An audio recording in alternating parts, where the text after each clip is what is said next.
Well, hello everybody, and buckle up. Isaac Rosenthal joined by Colin Catman.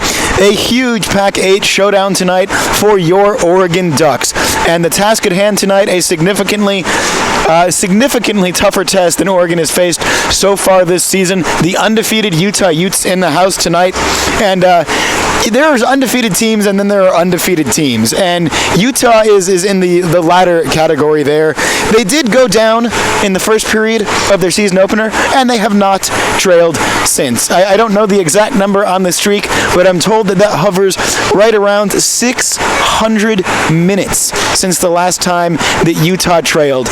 Oregon, not so much, although the Ducks have looked pretty strong this year. They had one real hiccup against UW when they had me, Dylan, and like 3 other people playing, and a very short bench, but they've looked strong the rest of those games. A couple good wins against Washington State, the famous tie, Joe Point 8 against Washington, and then 2 more wins against Portland State. So, the Ducks have looked good, and Utah's looked really good. So the obvious challenge is, I'll throw it to my color man, Colin Catman here. How do you even begin to play a team like this?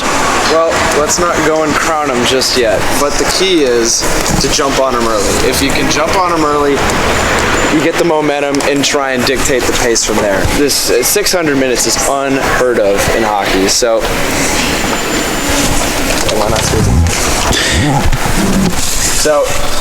it'll be interesting to see how they do. I'm excited for this game, and I know everyone else should be. Yeah, and I've lost myself too.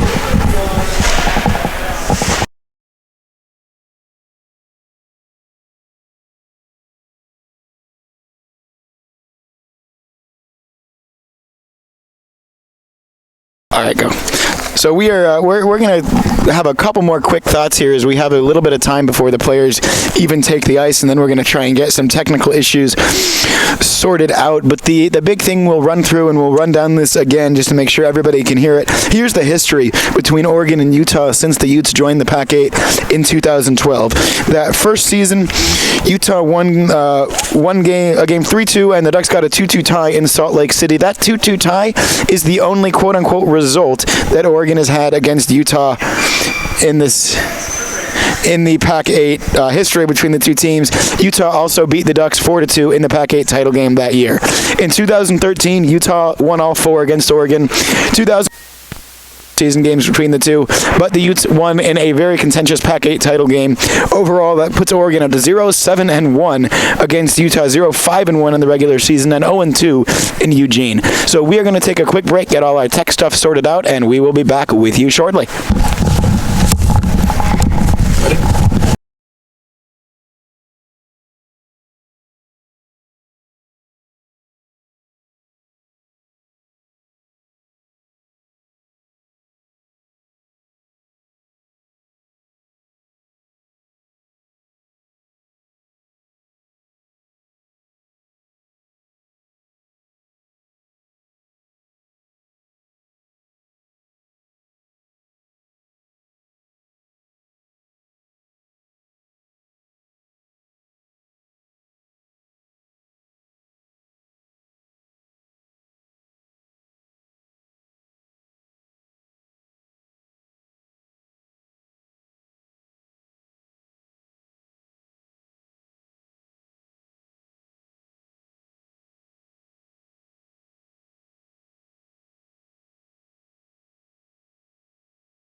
So we talked a little bit, Isaac Rosenthal coming back here along with Colin Catman. We talked briefly at the end of our little open about the Ducks-Utah championship game in the Pac-8 last season, and that was a game that featured 132 penalty minutes. and a game called by officials that did not ever actually play the game of hockey at a competitive level. That's the one that left a very sour taste in Oregon's mouth. They felt like they were right there skating with Utah, and then the penalties just started to unravel and go, the game totally fell apart. So it goes without saying, and we've said this, feel like a broken record, but Oregon is going to have to stay out of the box tonight to even begin to have a chance. And Utah definitely comes into this game as heavy favorites, but not all hope is lost for Oregon. They are a strong team. They are at home. And Utah, as Colin said at the beginning, let's not crown them yet. They have to earn this win. They haven't actually played a Pac-8 game yet this season. They technically have 2 wins against Cal, but those are both forfeits. So this is a different environment than Utah's played, not to downplay any of the Utes' schedule this year because they played some good squads. But this is a little bit different for them. Obviously, it's a new rink. Utah, as a program, hasn't been here since 2012. So this is really one of the biggest Duck home games in recent memory. We still continue to have some technical issues. We're trying to make sure that I'm not the only voice you're going to hear tonight. So we're going to try and get Colin's mic sorted out here. And we will take a quick break.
Well, third time's a charm, at least we hope. Isaac Rosenthal joined by Colin Capman, our man Dylan Lee, back at the producer's chair tonight.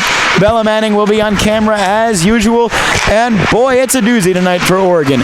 We've talked a lot and we've done a lot of talking up of Utah, and that's not just storyline. They are a very good team. They skated at Nationals last year. They are a regular at the ACSA Western Regionals. First set of West rankings came out earlier this month. Utah right there again at number 2. So this is a really good squad that Utah has. Oregon would like to say they've got a good team too, but Oregon needs to play their best game tonight. Any mistakes, Utah's going to make you pay, and we'll start right at the top with the penalty boxes. If Oregon does not stay out of the box tonight, they are really going to be up against it. Absolutely, and they're already short on, I can't really say short on defense, but they're without Michael Luke tonight, who was suspended from that fight. So definitely staying out of the box is key. Like I said earlier, you want to jump on Utah. If this team is as advertised, you definitely want to jump on them, get the momentum swung in your way early. And this Utah squad, they look good. The stats, you said it, I've never heard of 600 minutes without trailing. That's really is unheard of. But like I said, don't go ahead and crown them just yet. We still got a game to play. I know the guys on the Ducks squad, they're looking forward to this. They're ready to go. This is going to be a fun game tonight.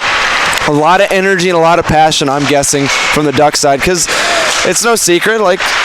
They probably know Utah's stats. They want to come out here, make a statement, and tonight's the game to do it. Have that carry over into tomorrow, and hopefully that travel got to Utah. A lot of factors playing in for the Ducks side tonight, but it's still going to be a good game regardless. Jackson Howery's going to be in the net tonight, so it'll be good for him to... Birthday boy Jackson Howery, yep, we hear. Got to throw that out there. Happy birthday. So it'd be nice for the birthday boy to get a win tonight, but it's going to be a fun game regardless. But we got 2 to play, so we can't go ahead and hype this one up. Regardless of the score, we got 1 tomorrow. It's going to be a lot of fun. Yeah, and if Oregon can get a win in either one of these 2 games, that's something that's going to have a big effect on the entire rest of the season. What you want to do in a league like the Pac-8 is you want to avoid having to play a team like Utah before the Pac-8 championship game. And if you can steal one of these 2 games, that's going to go a long way towards doing that, especially with the rest of the Pac-8. A little bit hodgepodge this year. We heard Wazoo got a win over UW.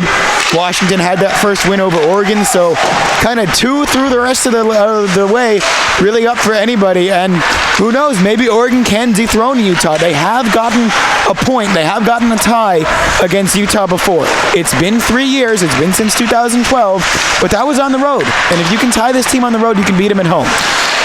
Maybe. We'll see. But what are the factors tonight that Oregon's going to have to do to get that win against this big Utah squad? Well, they got to do what they've been doing most of the year, and that's just put pucks on net. Ad nauseum. Just do it. And tonight's game, it's a statement game, because if you're going in tomorrow with a win, the Utes know this Ducks team means business. So tonight, the Ducks really got to show their best stuff. Put pucks on net. Try and dominate the time of possession. They got the Ducks have a great system that's worked for them so far, and that's being aggressive. Will that change tonight? We'll see. I haven't seen Utah play, so it's a crapshoot for me too right now to imagine what we're in for. But the Ducks, this is a statement game. I can't emphasize enough. Game 1 is always a statement game. Let the Utes know that you're not going to get ran over. We heard that the Utes have been watching our film. They've been watching the Ducks film. They've been studying this team. It'll be interesting to see what the comments, what was being said in those meetings, but that goes all out the window in this game. The Ducks need to just go out there and show that they're going to play up to their competition. We've seen it all year. Whether they play against Washington State, they play against Washington, they'll play up to their competition. They were short-manned in Boise, so you can't really, judge that game, those 2 games too hard, but it's just going to be a fun game. I'm sure there's going to be a lot of energy on both sides, especially on the Ducks side. Yeah, and the other factor in this game is the last time these 2 teams played was in that Pac-8 championship game, and that was a game that Oregon, for the first 2 periods especially, They really felt like they were right there with Utah and a chance to maybe steal the game in the third period. And then the penalties just started to kind of unravel the team. I don't remember the number exactly, but the figure that I'm thinking of is 132. 132 penalty minutes or somewhere in that neighborhood in a championship game in college hockey between both of these two teams. And Utah took their fair share also. Oregon had more penalties in that game.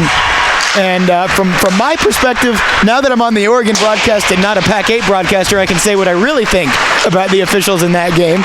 I was given very clear instructions calling that game to be a neutral party, but folks, this broadcast has an O on it. And the lasting image that I have of that game, Alex Sulitzer on a breakaway taken down from behind, called for hooking.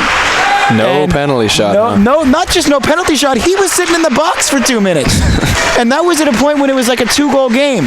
He gets a goal out of that, it could be a very different game. So Oregon's going to have to try and go, they're going to have to try and capitalize. If Utah takes penalties, they're going to have to stay out of the box themselves. And they're just going to have a really solid all-around game. They will not have Michael Luke suspended tonight for the fight he was in against Portland State. Other than that, haven't heard of anybody missing. It looks like a very full bench for Oregon. And as it always is when Utah travels, as full a bench as you'll ever see from a visiting team at this level. They've got 20 guys here. They've got 3 goaltenders. And that's a short team for Utah. This is a squad that's used to having 5 or 6 scratches. So, they've got a really big roster to choose from. They're a really well put together unit. They travel well. They're well disciplined. They're well coached.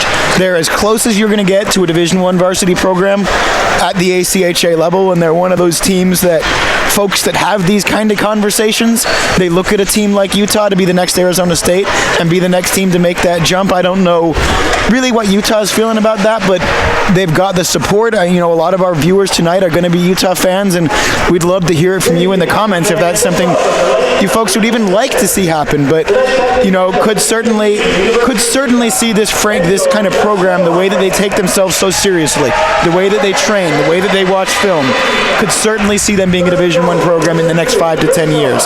If they want to keep dominating at the D2 level, keep getting in there and making those pushes for national championships, winning regional titles, they can do that as well.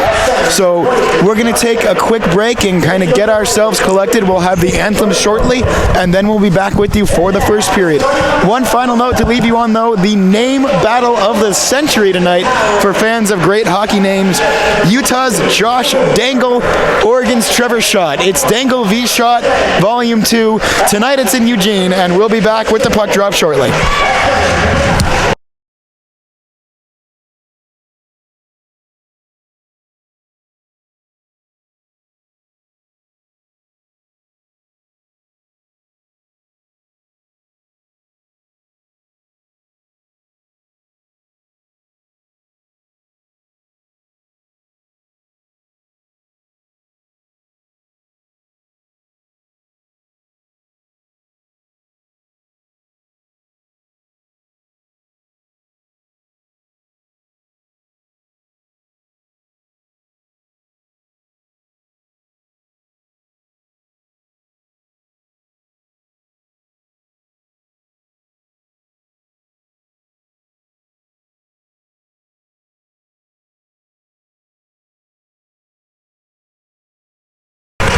Alrighty, well, apparently no anthems tonight, so let's do it right now. Elish Kasparovsky has the puck. There's 20 minutes on the board, and here we go. We are underway, and Oregon going to get the puck off the opening faceoff, and right away Harrison Landers knocked down as he dumps it back behind the Utah goal. Utes take it up along the near side boards there, try and get it through the middle. That's going to be thrown the length of the ice, and that is going to be icing. 19:46 left on the official clock, first period. Our clock is back tonight as we have our producer extraordinaire, although the clock that we use on the broadcast, kind of an approximation for entertainment purposes only. We'll keep you updated as to the real time, and we'll try and keep it as close as we can. Nick Shabara digging in to take the face-off for Oregon. In the Utah zone, gets it back to Landers, who shoots immediately, and it's kicked away by Chris Coma. Coma had an outstanding game in the Pac-8 championship game against the Ducks last year. And loose in front, having to pick himself up immediately, is the birthday boy. Jackson Howery faces another shot, knocks it away. Dumped into the corner. Now Utah behind the net, trying to center, but nobody there. And that pass is going to go all the way to the length of the ice. Played by Coma to Josh Dangle. And Dangle at the face-off circle. Thought about a shot, instead got it back to the point. And now it's cleared. Trevor Schott on the puck is shot. And shot into the neutral zone. Gets it to Zach Foss. Foss tries to get around a man. Lost the puck in doing so, and it's back behind the net. Taken away by Utah as they get the possession, and out of the zone they go, trying to break through, but Taron Donnelly down to get to that one first. He takes it behind his own net. Karam's off the boards, and now back for Utah through to the neutral zone, and again they dump it as Oregon weathering the storm. A minute 20 in. Some possession time for the Ducks so far. Utah may be pressing the issue first, but nothing particularly threatening for either team at this juncture. Darren Toller with it now. Toller and Donnelly going to be, looks like, the D pair number 1 for Oregon tonight. No Michael Luke available again. That's a big body that Oregon doesn't have at their disposal. Thoughts on the first 2 minutes or so, Colin? Well, you can see why Utah hasn't trailed in 600 minutes. Very organized group. They're dump and chase. They shoot the gap. I mean, Landers was going back, and you had a Utah player chase him, cutting right to them, and another one. Oh, there's Utah immediately with a shot, and they're just a well-oiled machine. Another shot, and yeah, just efficiency. Yeah. Utah. They play organized. They play efficient. They listen to their coaches. They watch film. They know what they're doing out there. Now here they go again, behind the Duck net. Circling, still with the puck, kept in at the blue line, and now knocked in the middle there. And more possession. Taron Donnelly trying to do something about it, but can only knock it back as far as a Utah stick. Centering for the Utes. Slow one-timer. Rebound is there, but knocked away. Joe Hoover playing his body behind the net. Puck loose in front, and how are we going to cover that one up? 17:10 on our clock, 17:12 on the game clock. Still no score. Oregon and Utah first period, the first game between these two teams. And it is, again, the first time that Utah has been to the Lane County Ice Center since their first season in the Pac-8, but they won both games that year, and they've really had Oregon's number overall. 0-7-1 are the Ducks against Utah since the Utes went to the Pac-8. Big collision there, and Oregon just moving it in their own zone now, trying to get it through. That puck was deflected.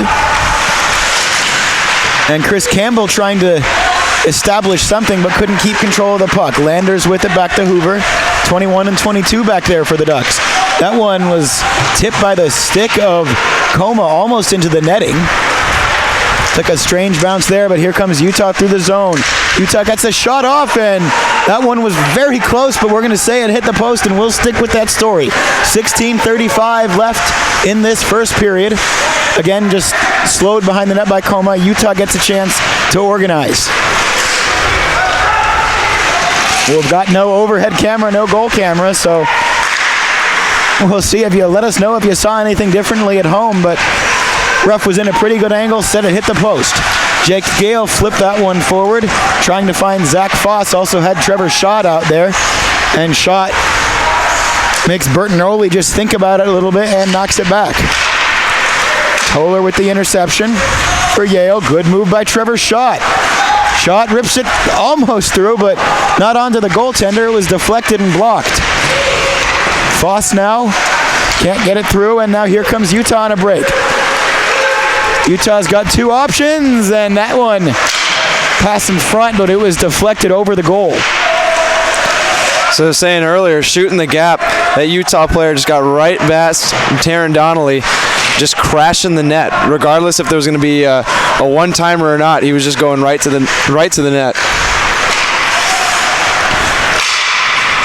And that one thrown length of the ice. There's the dump and chase game we see Utah play, but this time mostly a line change for the Utes. Just a couple of guys that stay out there.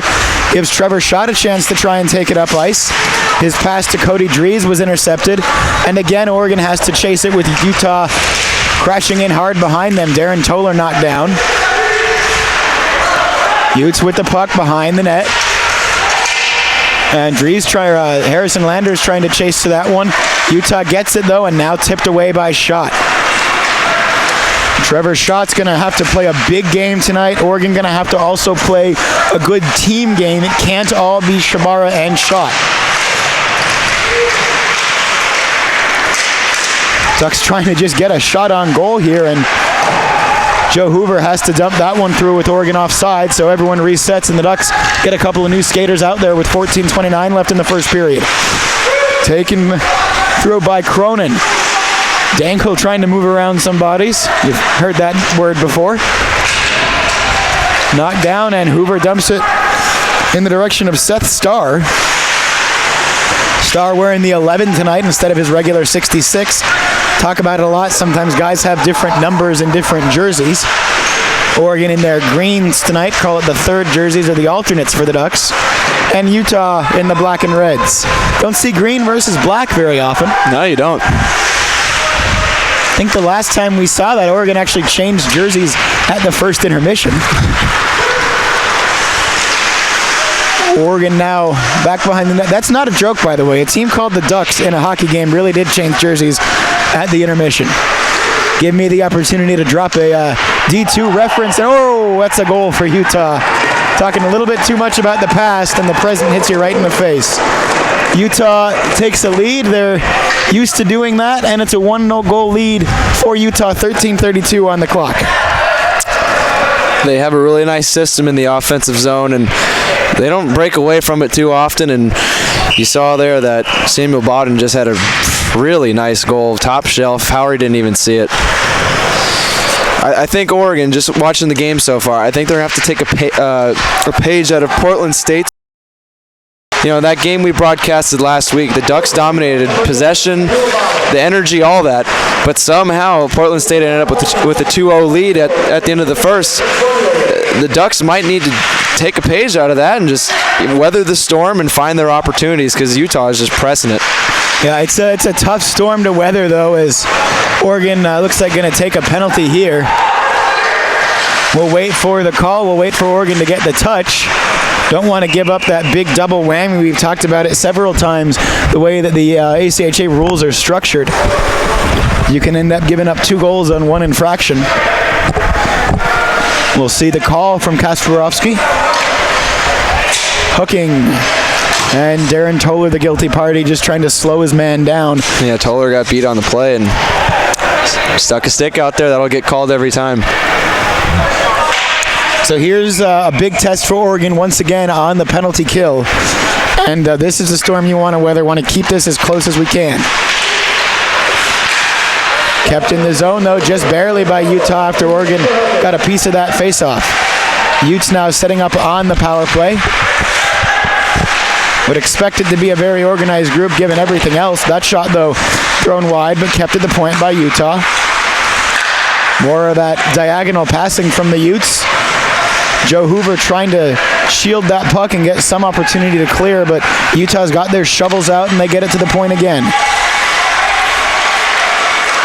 Getting it through, and that shot ripped high and wide. Boy, does Utah shoot that puck with some force.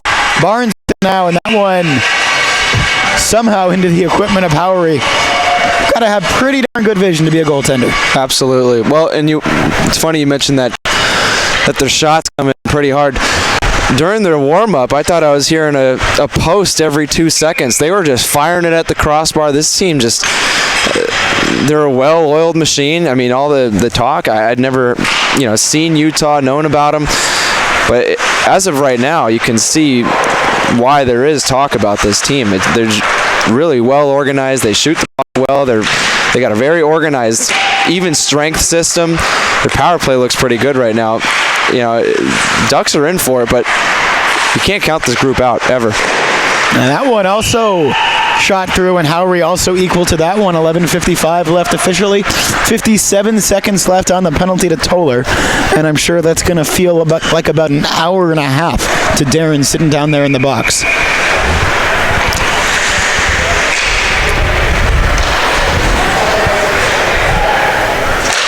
Shabara gets the face-off win for the Ducks, but it's deflected up and out of play as Oregon tried to clear, so we need another puck.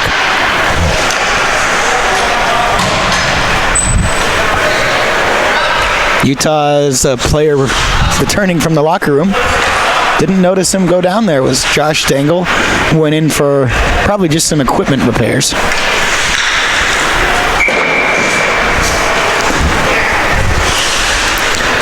Just noticed Earl's not working the box tonight. No, Earl's on full fan duty tonight. And Ducks again trying to just get it out. The puck has not left the zone on the power play so far. Rebounds in front, and there it finally does just eke out of the zone. Oregon will get a line change, or at least one new body out there. But here comes Utah again. That gets through, blockered away by Howry. And again, Utah just setting up again. So organized, so patient is this Utah team. It's a good word to use there, patient. That's what I was thinking. They definitely don't get flustered when the system breaks down. They just go right back to it. Good job there from Jesse Leonard to get in the way of that and get it clear. Utah maybe with one last concrete chance on this power play, and they fire at the length of the ice, and that one will be icing. The cardinal sin of hockey committed by a team that we have talked so much about their discipline through the first 9 minutes. That one they're not going to like as much. 3 seconds left. Darren Toller standing in the box, ready to come out of there. Oregon probably going for something of a tie-up on this face-off. Just kill the last 3 seconds. And Shabara, well, no tie-up there, but that's going to do it. Oregon weathers the storm, kills the penalty, and now puck in the Utah zone. Nick Shabara with it. Shabara, though, it's flipped back towards no one in particular, and Utah's going to move out. Clean pass through. Here come the Utes again, blockered away. And Joe Hoover with it. Hoover plays it off the boards. Tried to find Chris Campbell, but Utah gets there first. Now Harrison Landers plays it back toward the direction of Jesse Leonard, but instead it's on a Utah stick again. Ducks just cannot get their share of the puck tonight. Nick Shabara going both ways with it, trying to find some path through. And Howry's just going to cover that one up and take the face-off. 10-12 left first period, 1-0 Utah, a position that the Utes are very familiar with. So what does Oregon got to do here to try and get some puck possession sustained? It's tough to say because Utah is really just dominating the time of possession. It seems like they have a man open at all times. Somehow Coach Leahy's got to figure out a way to, first off, get the puck out of their own zone. It feels like Oregon has just been in their zone the entire time. So as of right now, they just have to keep being aggressive while also play smart because with the way Utah's playing, if Oregon's caught out of position just a tiny bit, I feel like they could capitalize on it. Yeah, and we talked about it. Oregon has to play a perfect game here. They've got to play, looks like a little bit more than perfect though so far, as they just can't get any offense at all going, and they can't play this whole game on their heels. Here comes Peril through the zone, and that one goes wide. Pendle for Utah. Pendle making a case for flow of the year early. They got a couple guys on this team with some flow. Utah behind the net. Whoa, looking for the one-timer there. That one could easily have been a goal, but Pat Taylor gets to the puck and gains the zone, gets it through, and Oregon just has to change here. Now Nick Fornelius with it. Fornelius with a shot right to the glove of Howry. And there comes the whistle. Howry, I think, was ready to play that, but the whistle came. One thing the Ducks have to do is play fast. I just noticed this. Utah's back check is unbelievable. The forwards, they were beat on their play, didn't give up on it, came right back, stole the puck from Jake Yale. That's something the Ducks are going to have to adjust to. They gotta work their offense quickly, or else the Utah forwards are going to come and pick their pocket. And faceoff comes now. Oregon does get the faceoff win. They've gotten a couple of those tonight, and that's something that maybe as Coach Leahy you look towards, try to positives to try to build on, but there's not a whole lot of them so far, other than just kind of sort of weathering the storm so far, but a lot of hockey left, and a lot of hockey left in this period as well. As Hoover crunched into the boards there. Oregon trying to get the puck through. They just do knock it out of the Utah zone, and now the Utes fire it in. They're offside, so they have to regroup. and a chance for Oregon to get some time with the stick on their puck. Joe Hoover trying to find Trevor's shot, couldn't handle it cleanly. And we've got Utah's goalie temporarily without a stick. He gets one from his defenseman, even though the puck nowhere near the play while his defenseman went to go pick up his stick. And it's the little tiny things like that, the defenseman having the presence of mind to hand his stick away, make sure that just in case anything comes through, the goalie's got a stick, and then he goes and takes care of it. Meanwhile, Utah's still threatening in some more dangerous opportunities. Dangle on the puck now for Utah. Gets it through, and it's flipped to Caden Otley. Jesse Leonard went for the check there. This one, Jesse's just got to play the puck. Yeah, this game especially. You know, I get it if it's against Washington or a big-time rival and you just want to establish a big physical presence, but against Utah when you're already down 1-0, you've barely had any possession on the puck. That's when, you know, playing physical has kind of got to go out the window and just play smart and just play technically good hockey. And Chris Campbell flips that one up, tried to get to Leonard, but wasn't going to happen, so Oregon goes again for a line change. Here come the Ducks through the Utes through the zone. They'll just fire it through, and Sam Rosenberg going for the hit there. We've got a Sammy 4-goals sighting tonight. 7:03 left first period, and down goes Rosenberg. And Kasparovsky saw it. He's going to call the trip. So big opportunity for Oregon here on the power play. Caden Otley, the guilty party for Utah. And we're going to see, hopefully, some sustained zone time for the Ducks, but one of the kind of truisms in hockey, when you're a really good team, your special teams pretty consistently are really good. So we're expecting a strong penalty kill from Utah. Oregon going to have to try to capitalize here on the power play. They do win the puck to the point. Trevor Schott is back out there at the point along with Taron Donnelly opposite him. Donnelly shoots it, and that one deflected. And so we'll have another face-off coming up here as the shot goes back behind the net. You know, if I could expand on what I said about that hit Jesse Leonard tried to put on, I'm not against that. I'm actually glad that Jesse did that. You need one guy out there to at least establish a physical presence. With Michael Luke not being here, Jesse Leonard stepped up for that. But, you know, you can't have everyone be doing that. But if Jesse's going to be the guy tonight, then so be it. Here's Trevor Schott. And Schott made a couple nice moves there. Gets the puck right back to Schott. It's loose again. Oregon with a chance, but they couldn't knock it home. Zach Foss was on the doorstep there. And now Utah's going to finally get a clearance. 1:27 left on the power play, but boy, that last 30 seconds looked okay for Oregon. If they can just play 5-on-4 all game, we'll be on to something. Here come the Ducks again, trying to get it to the middle, but nobody there, and Utah gets the clearance. That rush not as good. Shabara can't handle it cleanly, and a short-handed attempt for Utah is knocked away by Howry. Now the Ducks get it back up to Schott. Schott to Jesse Leonard. Leonard dumps it in, and Oregon will chase. And Leonard gets it. One-time shot, they score!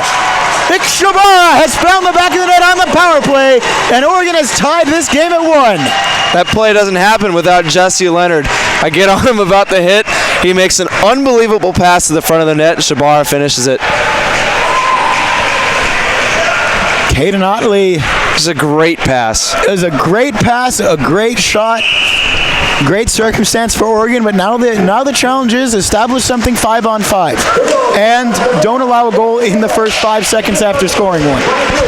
That can be a very dangerous time sometimes because you get all that excitement and momentum and you don't want to give it right back up. So 1-1 now. 5:29 left first period. Each team has thrown a punch. Utah has dominated possession of this game, but all that matters is the score, and there goes Earl on full fan duty with his homemade hockey stick flag. I'm trying to get these Duck fans riled up after that goal from Shabara. Utah is setting up again. That's a shot through. It was deflected away. Behind the net again for Utah. And now Sam Rosenberg with it. Rosenberg Gets it up to Pat Taylor. Here comes Taylor. He'll just try the early shot, but it's blocked by a Ute. And that's thrown through for icing by Utah. Couldn't get the touch up at the blue line. 4:41 left. The faceoff is going to come to the Utah zone. The line change will be called off for Utah.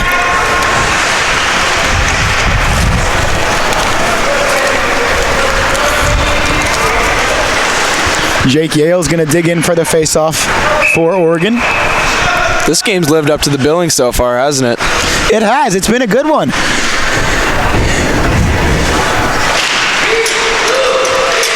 And puck's glued to a couple skates there. Oregon still trying to do something and establish some kind of offensive 5-on-5. You can't count on being on the power play. Here's Trevor Schott with it. Shots taken down from behind. A lot of stick in that, but no penalty. Puck probably was knocked away first. I'm looking at this game with some pretty thick Homer goggles on tonight. I think that was a good no call there, to be honest. Yeah, you'll hear us say that about once or twice a season, so. Here we go. Jake Yale knocks it back for Toller. Toller's got to do something with it quickly or he's going to lose the puck. And he knocks it back for Taron Donnelly. Taron and Darren, the broadcaster's nightmare of a D pair. Out there again. And Donnelly with it. Boys call him Mooch, do they, the number 5? He'll tell you that story. And Oregon trying again to establish, but here comes Utah. A lot of speed do a lot of these Utah players have. Chris Campbell, though, got in the way of that puck, slowed it down. Someone's lost a stick, and it's a Utah player. Campbell trying to get to that puck and establish some offense for Oregon, and he's going to take a penalty. He grabbed him. It's like holding is the call against number 36.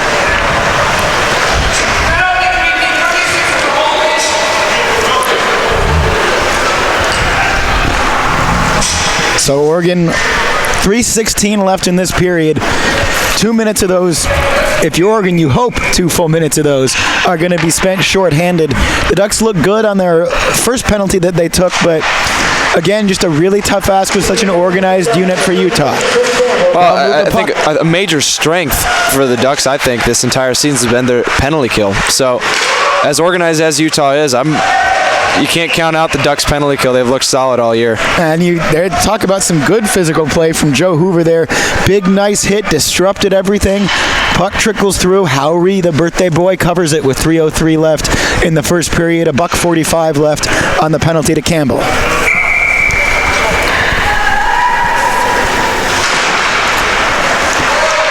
Harrison Landers trying to get to that one off the faceoff. Glued to the corner. Utah going to get it, and they now work it back to the point. Curtis Kuntz with it. He takes a shot. Deflected somewhere and just barely kept in the zone. Dangle with it now for the Utes. Back to Kuntz. Dangle one-time shot. Howry with the save. Wrap around. Utah scores. So there's that power play goal for Utah as they regain the lead here 2-1. 2 minutes 40 seconds left in the first period. And Howry made a good first save there, but then the puck got behind, and Utah just sort of got to it first, and they got to the post first. Wraparound's going to happen. That's a tough one for Jackson. He thought he had it. He thought he had it covered. Puck trickled behind the net. Utah player scooped it up, wrapped it around like it was nothing.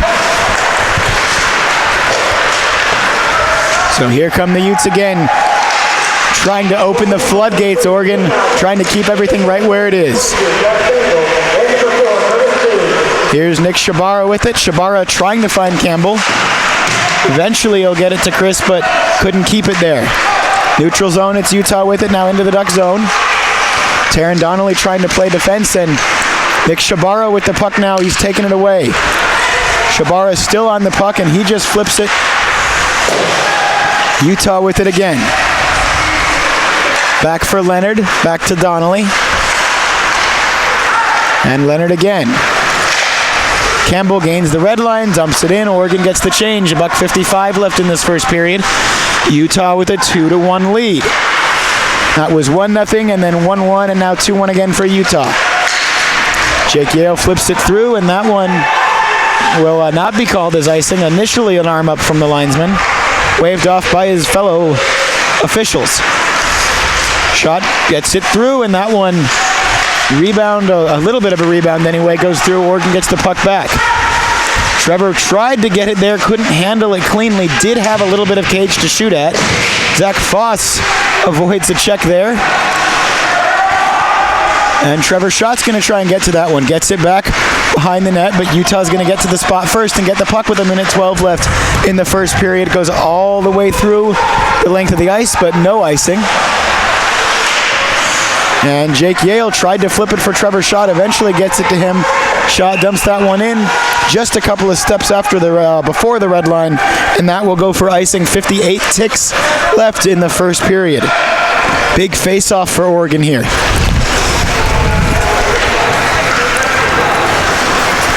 This is weird. Is this an ACHA rule where if there's an icing, it's like the NHL, you can't change? Can't change. Okay. When it's enforced. Okay, yeah. Some referees seem to not pay attention to it, but you could see Utah right on that, pointing to the Duck bench saying, yeah, making sure the refs were aware. Oregon now gets the change, but almost came back to bite him. Dangle with a big shot, saved by Howry.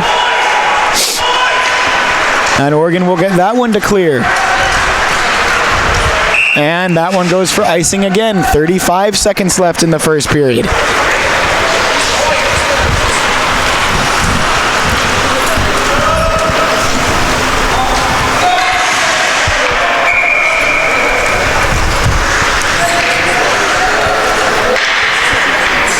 Shabara digs in for the face-off.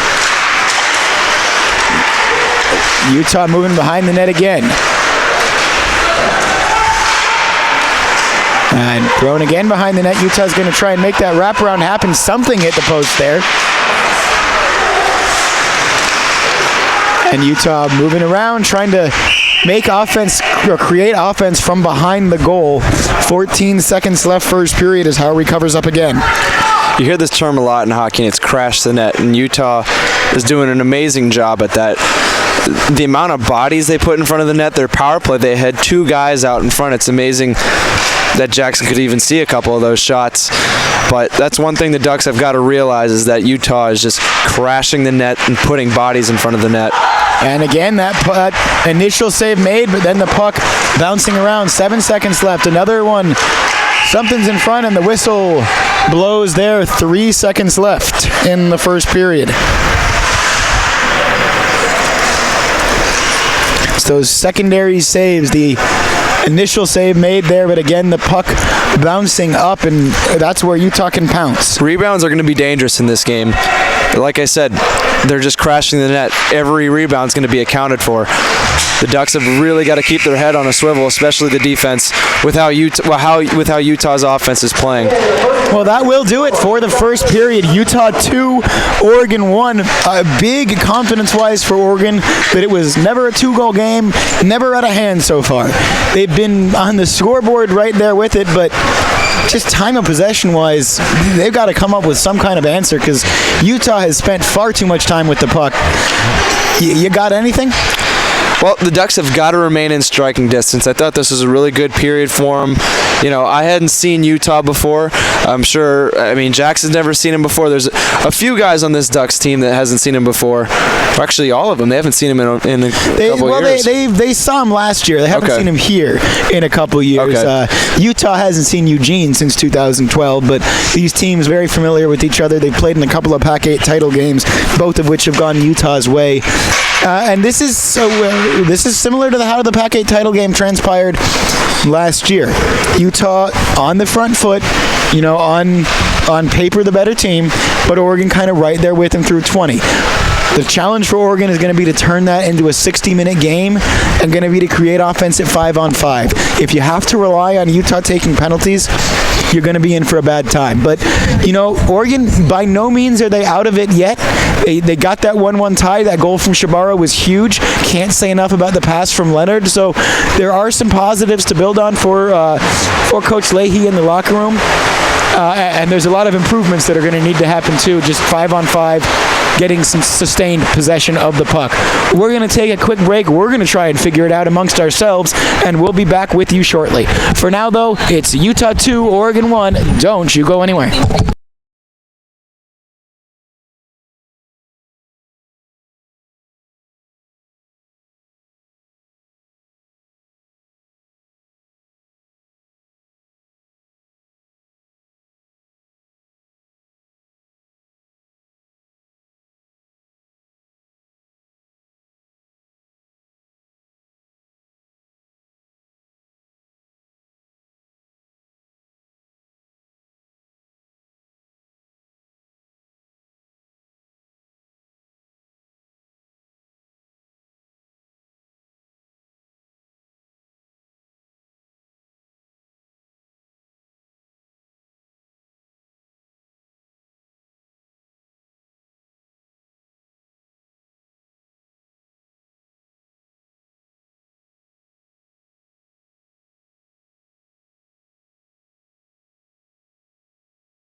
Well, we're back here. Clock shows about 5.5 minutes left in this intermission. So, Colin, now that you've had some time to digest, what are your thoughts on this Utah team? It's a well-oiled machine. Like I had said, I haven't seen a team this organized in a long time. They execute their system really well. They never stray from it. They put so many bodies in front of the net. They crash the net. Rebounds are going to be costly tonight if Jackson doesn't get a handle on that. The Ducks, they can't do a major overhaul. They can do some tinkering, though. Maybe just telling the defense to keep their head on a swivel a little bit more with the rebounds, because they got forwards crashing from all sides on those. Like we said earlier, they kind of have to weather the storm but remain in striking distance. Pick their spots, because at this point I think we can all get a good idea that Utah is going to probably continue to dominate the time of possession, but that doesn't mean Oregon can't win this game or can't keep it close. They just have to pick their spots, but they have to play smart. They did a good job of staying out of the box. So it's going to be a good period moving forward if the Ducks can almost simplify things just a tiny bit. I can't say they did anything wrong in that period. They kept it close. They played a smart game. There was that one hit on the blue line where if Jesse would have played the puck, it would have gone out of the zone, but instead chose the hit, and then a minute later, and then a minute later he makes the pass of the season. So it's going to be a good period. Simplify things. Utah is going to obviously stick to their system. They're going to keep the energy the same that it was. This team is just, you can see why there was a lot of hype, a lot of talk around them. They get a lot of ice time. We heard that they get chalk talk. All these things. You see it pays off on the ice because they're so organized. They're so disciplined in their system. So it's going to be a good period here for the Ducks. It's going to be a good period here for the Utes. It's going to be exciting all the way around. It's going to be a good period of hockey, I think. Yeah, and this is a point that I've kind of made time and time again in my roles with Duck Hockey Broadcasting. When you have a team or a game where one team is sort of maybe, more...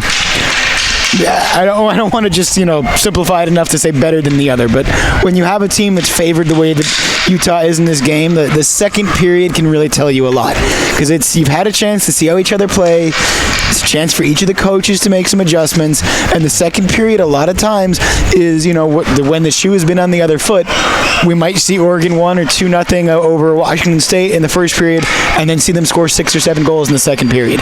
So this is the chance, this is the big moment for Oregon. And then if they can be down a goal, I'll turn around and say the exact same thing about the third period. But right now we talked a couple times this year about winning a period. The Ducks can look to win this period. Well, and it's great that you mentioned that, because that has to be the theme of the rest of this game, the theme of the next game. Just win the period. Absolutely right there. I could see what you're saying about not, saying Utah is the better team, all this stuff. You got a good point there, but hockey is just a weird game sometimes. We saw last week, like we mentioned earlier, Portland State was up 2-0. Did they dominate that period? Absolutely not. So, and if you go into the box score sometimes and you see the winning team of your favorite NHL team, there's going to be a lot of times where you look, they didn't get the most shots on net. They didn't dominate the time of possession, but somehow they still came out the victory. That's what the Ducks can do tonight. Utah can dominate possession all they want. They can crash the net all they want, but if the Ducks get those few opportunities where their shots go in, all that matters is what the scoreboard says. Yeah, all you got to do to win a hockey game, I'm going to make a great coaching point here, score more goals than the other team. Throw your advanced stats out the window, forget about Corsi, forget about Fenwick, forget about whatever, score more goals than the other team. And, but that's not to say that the advanced stats wouldn't favor Utah through 20 minutes. But, it doesn't matter what the stats say. If Oregon can win this period, get into the third period, with a tie or within striking distance, that third period is going to be for all the marbles, just like it was in the Pac-8 championship game. That said, it was also the third period in the Pac-8 championship game where the wheels came off for Oregon last year. So, But that was last year. But that was last year. That doesn't matter. We don't talk about last year. We talk about this year. We talk about different this team. game. And this game is a 2-1 game right now. Utah has dominated time of possession. They've dominated the shot clock. They're only up by 1 goal. And, Oregon can maybe draw another penalty or two, just keep themselves out of the box. They did kill a penalty, and they looked pretty strong, even though they did give up a power play goal. Their penalty kill tonight has looked good. The power play goal that they gave up, was just a rough one for Howry. He made the initial save, and the puck ends up behind the net. Utah got there before Howry knew what was going on, and when that happens, you're going to beat the goalie to the post every time. Yeah, and the Ducks can't live and die by the power play. The key is to just throw pucks on net, and that's what they've been doing the entire season. And maybe take a page out of Utah's book as well and just crash the net. If you're going to throw the puck on net, make sure you got 2 forwards crashing hard to the net. I don't care who you are. You'll see Tuukka Rask or you'll see Carey Price. They all give up rebounds. There's nothing you can do about them. We'll take garbage goals all day. Ducks just got to throw the puck on net. Like I said, Utah can dominate possession all they want. They can throw as many bodies to the net as they want. But you know what? Some shots just sneak in. We saw it against Washington State where we saw the weirdest goals. If Oregon can score that goal, if Oregon can score the 175-footer again tonight, I like their chances. Yeah, Wayne Gretzky said it best. You miss 99% of the shots you don't take. You miss 100% of the shots you don't take. That's right. How can I misquote? How many goals have you scored without shooting the puck? Yeah, well, suppose it could happen. Yeah, you're the last one to touch the puck. Technically, it could happen. It could technically happen. But that's got to be the mentality. Good analyzation of a quote there. Always. But yeah, no, the Ducks just got to throw pucks on net. It's going to be a good period. I know we saw it that for the first 14 seconds and play was stopped. I hadn't seen the Ducks skate that fast all year. They're playing up to the competition. They're sticking with Utah. I'm sure Utah has run away with the game in the first period in a few of their games this year. I'd be surprised if they didn't. Look at that BYU score. If you've got a chance to check out the Skating Utes website, they had their way with BYU. And, and they're, even if it's not, 17-1 or anything like that, Utah's used to putting up 5, 6, 7 goals in the game. So we've got a lot of hockey left. We're underway. Emergency camera work from Dylan as we all get back from our intermissions. And here's Nick Shabara with the puck. Joe Hoover wraps it back around. It's going to come all the way back to the opposite point. And bad giveaway for Oregon, but Campbell gets it back. Jesse Leonard chasing behind the net, but he can't get there quickly enough, and now Utah on the puck. And eventually it's going to come through. Bertinoli with it. Bertinoli was one of 2 Bertinolis on the team last year. That's Seamus out there. Brother Bo, a Utah alum.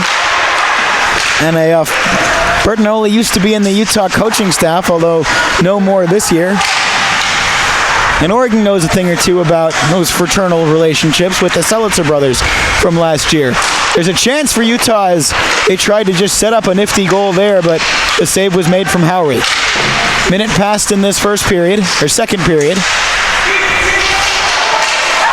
And Utah, Caden Otley on the puck, throws it forward, and Utah gets a change. Utah trying to center it, but couldn't make it happen there. It's going to go all the way the length of the ice back behind the goal of Chris Coma.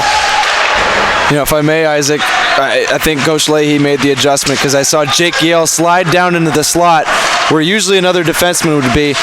I think we're going to see a lot of the centers helping the D out in this for the rest of the game. I think the adjustment was made. Yeah. We'll see. That's one of the things that we've heard about Coach Leahy, that he's willing to make those adjustments. He thinks about the X's and O's of the game in a way that the Ducks are really glad to have a guy back there that's able to really do that, as Sam Rosenberg tries to give chase to that one.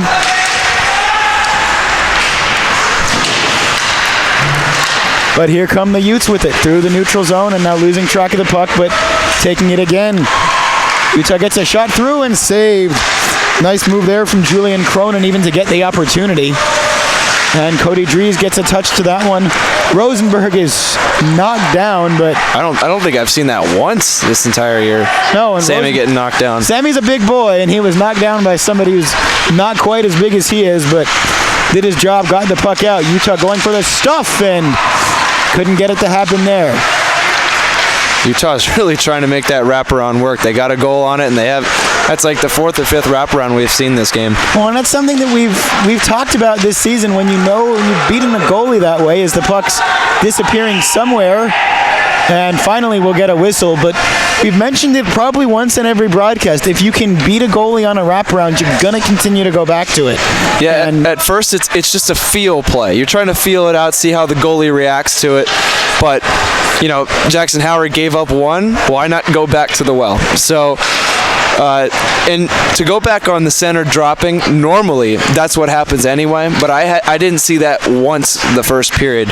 So that's why I noticed it now. But usually that's how it works. That's just kind of universal in hockey. But I didn't see it once that first period. So it's kind of peculiar to see it, surface this period. It makes me think an adjustment was made. I don't think the Ducks run that because they play usually an aggressive system. So all the forwards are usually up ice. As Shabara tries to win that race, it gets back to Jesse Leonard. Thrown around back behind the net for Shabara. Scooby can score a wraparound or two in his life. Now back for Campbell. Campbell, those just run into, and Utah takes possession of the puck. Puck was spent a little bit of time in the Utah zone, and now the Utes with it. Oregon goes for the check again, lost track of the puck. And backed up now to Utah at the point again. Coombs throws it.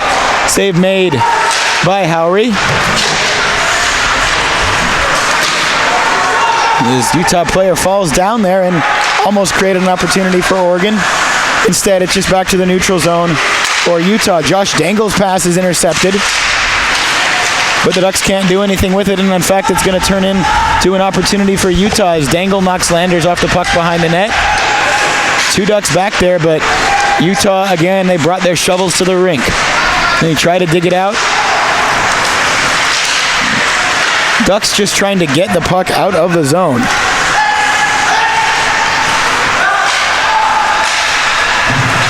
Here we go again, though. Utah gains the zone. And save made by Howry.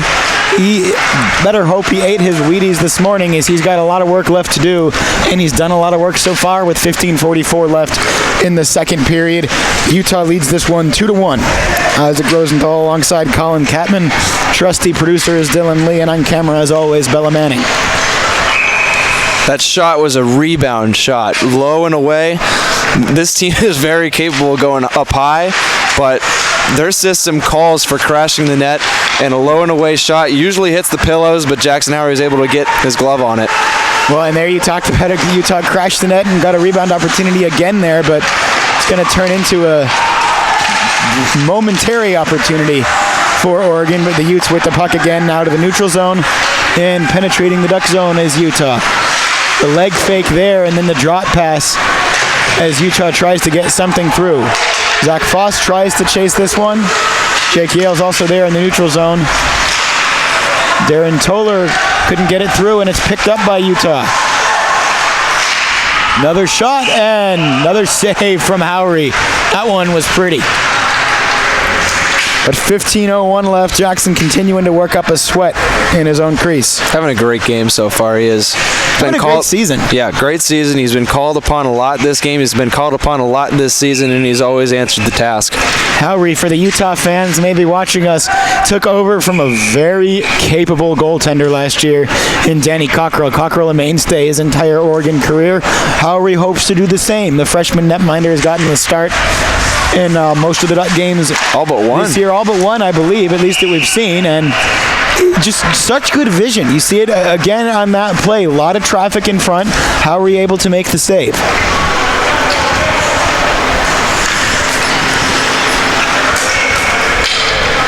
And we do want to also thank all of the Utah viewers. I know you're used to hearing Matt Coma on the call. I may have a little bit different view on certain officiating decisions and other things, but we like to have fun here. That one, not very fun for Oregon as it trickles through. Beating Howry, it's 3-1. Just goes back to what we've been saying. It's just putting bodies on net. The way who was the player there, the way Nick O'Kane celebrated, I don't even think that he put a stick on it, but they all went to him. And if that's the case, it's all about putting bodies on net, and got a little tip there, and Jackson, it just snuck through. But, you know, that's what happens when you put pucks towards the net and you put bodies in front of the net. So 14:50 left on the clock. It's Utah's biggest lead of the game at 3-1. Again, the challenge for Oregon is just how do you respond to adversity? How do you respond when things like that happen? And I was going to say, it's a shame that that goal had to go in, because I was going to mention that. Oh, what a glove save there from Howie. Go on. The Ducks have just played an excellent period, I think. And, you know, obviously we have our Utah people watching. They've played great this period as well. But, you know, the Ducks definitely picked it up. And for that goal to go in, you know, you can't break the spirit. So they got to keep it up. Yeah, and Oregon knocks that one back through after winning the faceoff.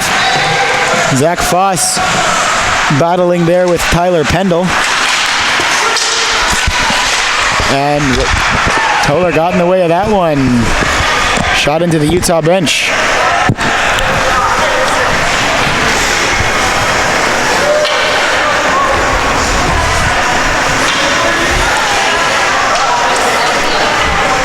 .17 left, second period. Next goal, if Oregon can get it, would be huge. That shot was blocked, didn't get through. Oregon's got to get the puck before they can get a goal, though. Utah trying to get it through again. Those diagonal passes through the zone. Ryan Jones threw that one there, and Jones couldn't get that, so it goes to the neutral zone, but you've heard this before, Utah's there first. Now Pat Taylor. Taylor's going to try and win the race to that one, but he eventually does get a shot off after really hounded by Utah there. Be nice if the Ducks had a bigger forecheck there. Patrick Taylor was on an island pretty much. And here comes Utah. Knocked away by Toller. Cody Dries clears it through to the neutral zone. Pendle with it and throwing around. Loops only as far as Dangle thought about making a play to it, but saw that the linesman had his arm up for offside. Oregon was not able to get to that one, and all they had to do was get to it first. Chris Campbell with it in his own zone, moving behind his own goal. Now, a start and stop. That play is not going to work against Utah very often. And Howery somehow able to get to that one as a save, but boy, are they making Jackson work tonight.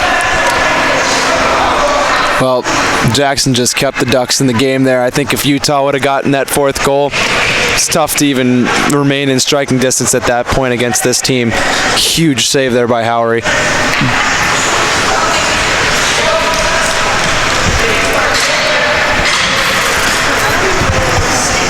Dangle against Shabara for the faceoff, or not anymore.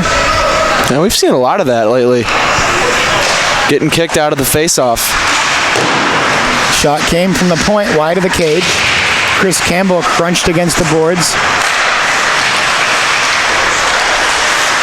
And Oregon just can't get the puck. Big hit thrown there by Landers. And Campbell dumps it in. Oregon will chase it. Trevor Schott trying to establish something possessionally. But now here comes Utah again through the neutral zone. 3-on-2 opportunity if they really hurry. Oregon will regroup in time to prevent that. But the Utes still with the puck in the Duck zone. Caden Otley's shot is blocked before it gets through. And that one, Collins ready to make the play as it comes towards us in the broadcast booth. One of these days I'll get one.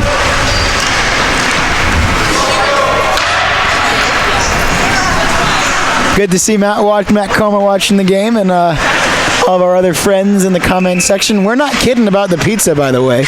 I'm unaware of the pizza. I came straight from work. I haven't had dinner yet. Is someone going to bring us pizza? Hopefully. Well, that's what we hope. That's the rumor. If you'd like to be a hero, we've got the address in the comment section.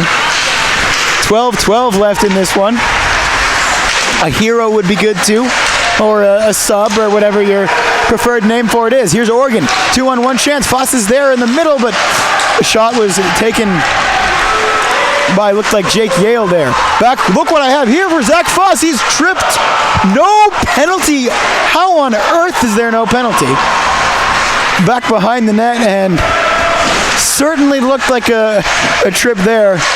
Maybe again the thickness of the Homer goggles impaired my real view of that one, but come on, give us the call. 11:36 left. Go ahead. Great offensive surge there for the Ducks. I think that's just what they needed. And now they throw it through again. Yale trying to flip it in and forces the glove save there from Chris Coma, brother of Matt. That's a great offensive shift, I think, by Jake Yale. You know, he didn't pass it to Foss in that 2-on-1 because I don't think he even had a pass, but he had the right idea. You know, I talked about the rebound shot. He went low and away for Foss to try and put it in. You know, Foss got ran away from the play, but just a great offensive possession there for Jake Yale. Really put some life into this team and the Ducks offense. And now trying to respond immediately, and just look how quickly this puck is, 200 feet down the ice again. You'd never know that it had been in the Utah zone. They try and score on another rebound there, or another opportunity with the puck thrown in front. Still on it, back behind their own net are the Utes. Now working it back to the point. And Landers with it now. Landers tried to flip it forward, but intercepted. And Utah scores. That's the fourth goal. And that's a tough one for Oregon to swallow. Off the turnover and just beat Howery there.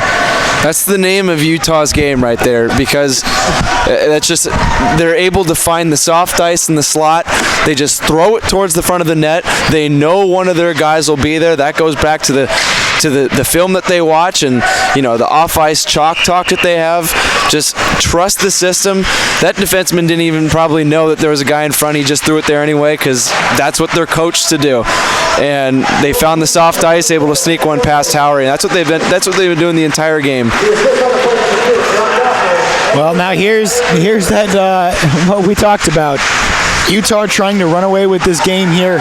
Oregon trying to just keep things respectable, keep them where they are. Keep yourself with an opportunity to put on a show in the third period. They've just got to spend more time in the Utah zone. Here come the Utes now, through to the neutral zone. More moving around, and Howery gets his glove on top of that one. Noah Beery, another excellent name, made some good dangles on that play. Real good names on this Utah squad. Got a guy named Meany. I think I like that one. That's a good hockey name. Barlocker? Yeah. That's a good one. Niels Erik Söderlund. Oh, we talked about that one. We've talked about him before, from Västerås, Sweden. Forgive me for the mispronunciation if the I'm pretty Söderlund sure you family butchered is the watching. name, yeah. Probably butchered all three names and the city. But Sweden, I'm confident in. 10:08 left, second period.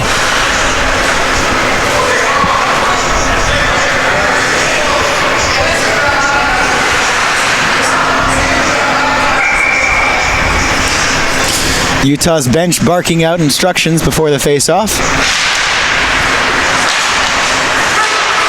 And just kept in the zone, and good move for Schott. That's the guy you want there. Schott trying to get it in front, and loose still somewhere as everyone's going down. Still no calls made, and now here comes Utah again. Utah in front. And Howery from inside of the goal making that save. He is not the reason this score is where it is here, and getting too fancy there as Utah takes themselves offside. What'd you see in that last sequence? I'd hate to just repeat myself, but it's just more of the same. It's just, I look up and you see two bodies in front of Howery all the time. Utah players, it's just that's just what they run. I don't know what else to say. I feel like a broken record. Guys in front. But that's just what they do, and it works. Well, and if it ain't broke, don't fix it. And it's not broken, Utah's not fixing it. Yeah. And here they come again, setting up behind their own net, now to the points. Just trying to space out Oregon, find a way to beat them. Moving again behind the net. Oregon trying not to do too much defensively and just play sound and have Howery keep doing that. Jackson's been seeing the puck well tonight. He's faced a lot of shots. We don't keep an official shot count here on the broadcast, but it's a lot to a little tonight.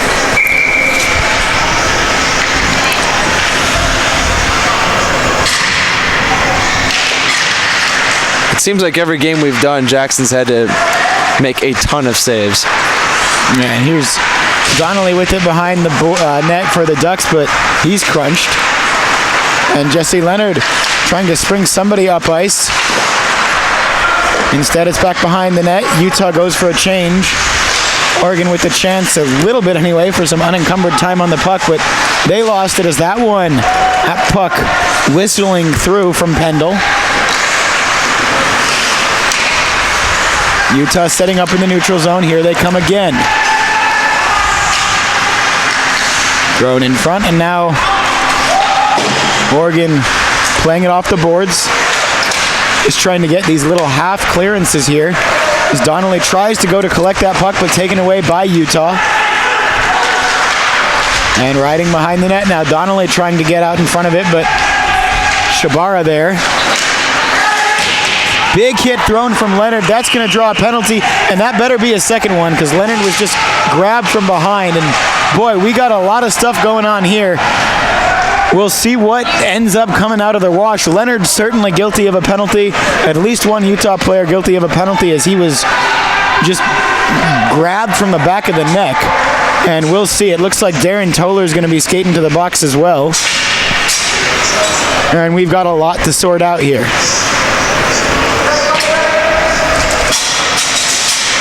Kugler, the guilty party for Utah. Some kind of a retaliatory infraction. Yeah, there might be some of you out there wondering why Darren Toller had to jump into that. It's a good play by him, sticking up for that's his teammate out there. You know, got grabbed by the neck from behind. Hey, that's one I'll take, sticking up for the guys, especially in this game. I mean, they're getting pushed around, not pushed around. They've kept it close. It's been a good period, I think, by the Ducks. But on the scoreboard, they're losing 4-1 to a very good team. It's almost just like a little statement that they're not going to get pushed around by Utah. And they might be losing, and the scoreboard says that, but they're not going to be pushed around physically and taken advantage of like that. That's good play by Darren Toller. Just stick up for your guy. Yeah, for the boys, as they say. For the boys, yeah. Chris Campbell comes to say hello and perhaps give Darren an attaboy there as we work out all the penalties. Expect that we'll have perhaps something offsetting and then an extra penalty on Toller, something like that, but we try to shy away from prediction in the penalty business at this level because we just never know. We'll see what they put. Sorry to interrupt you, but it'll be interesting to see if Toller gets ejected, if they're going to give him the fighting penalty. You know, we didn't think Michael Luke would be ejected last week for that, but he was. So I think it varies from official to official who's got the quicker hook, but somewhere Michael Luke's watching that game and he's upset he didn't get this game. He's upset he didn't get to be a part of that play. Oh yeah. That was a Michael Luke play right there. Absolutely. Be replacing some glass if someone had done that with Luke on the ice. So we're still waiting. We won't get until we get a chance to look at the score sheet. Obviously, no mic'd up referees, so we won't get a real good explanation of the penalties until the intermission, but we'll go by what's put up on the board. Could see the 10-minute misconduct make an appearance, perhaps.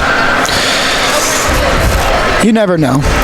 You know, I would have liked to have seen this a little bit later in the game. I still feel with 8 minutes left in the second and then the whole third period left, there's a ton of hockey left. You know, this stoppage kind of has the feel of like a mid-third, you know, down 4-1, kind of out of striking distance. But, you know, when duty calls, you know, you got to stick up for your teammate. And it looks like they're going to give Darren Toller a break there, not going to give him the fighting call. He's going to get 5 minute, maybe that's for Jesse. Maybe a boarding or a checking from behind, and then 2 minutes each to Toller and Kugler. I'm just trying. Yeah. So it's probably So no extra men in the box. Then. It's just going to be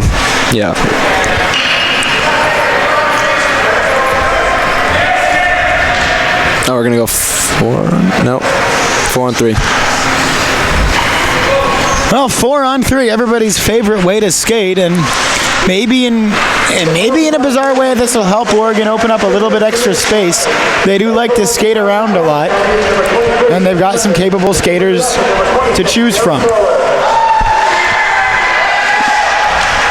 And it'll be 4-on-3 again for 2 minutes, and then for 3 minutes, 5-on-4. Coons moving through. Utah, of course, not to sell them short. They've got some boys that can skate as well. And a lot of open ice out there at 4-on-3.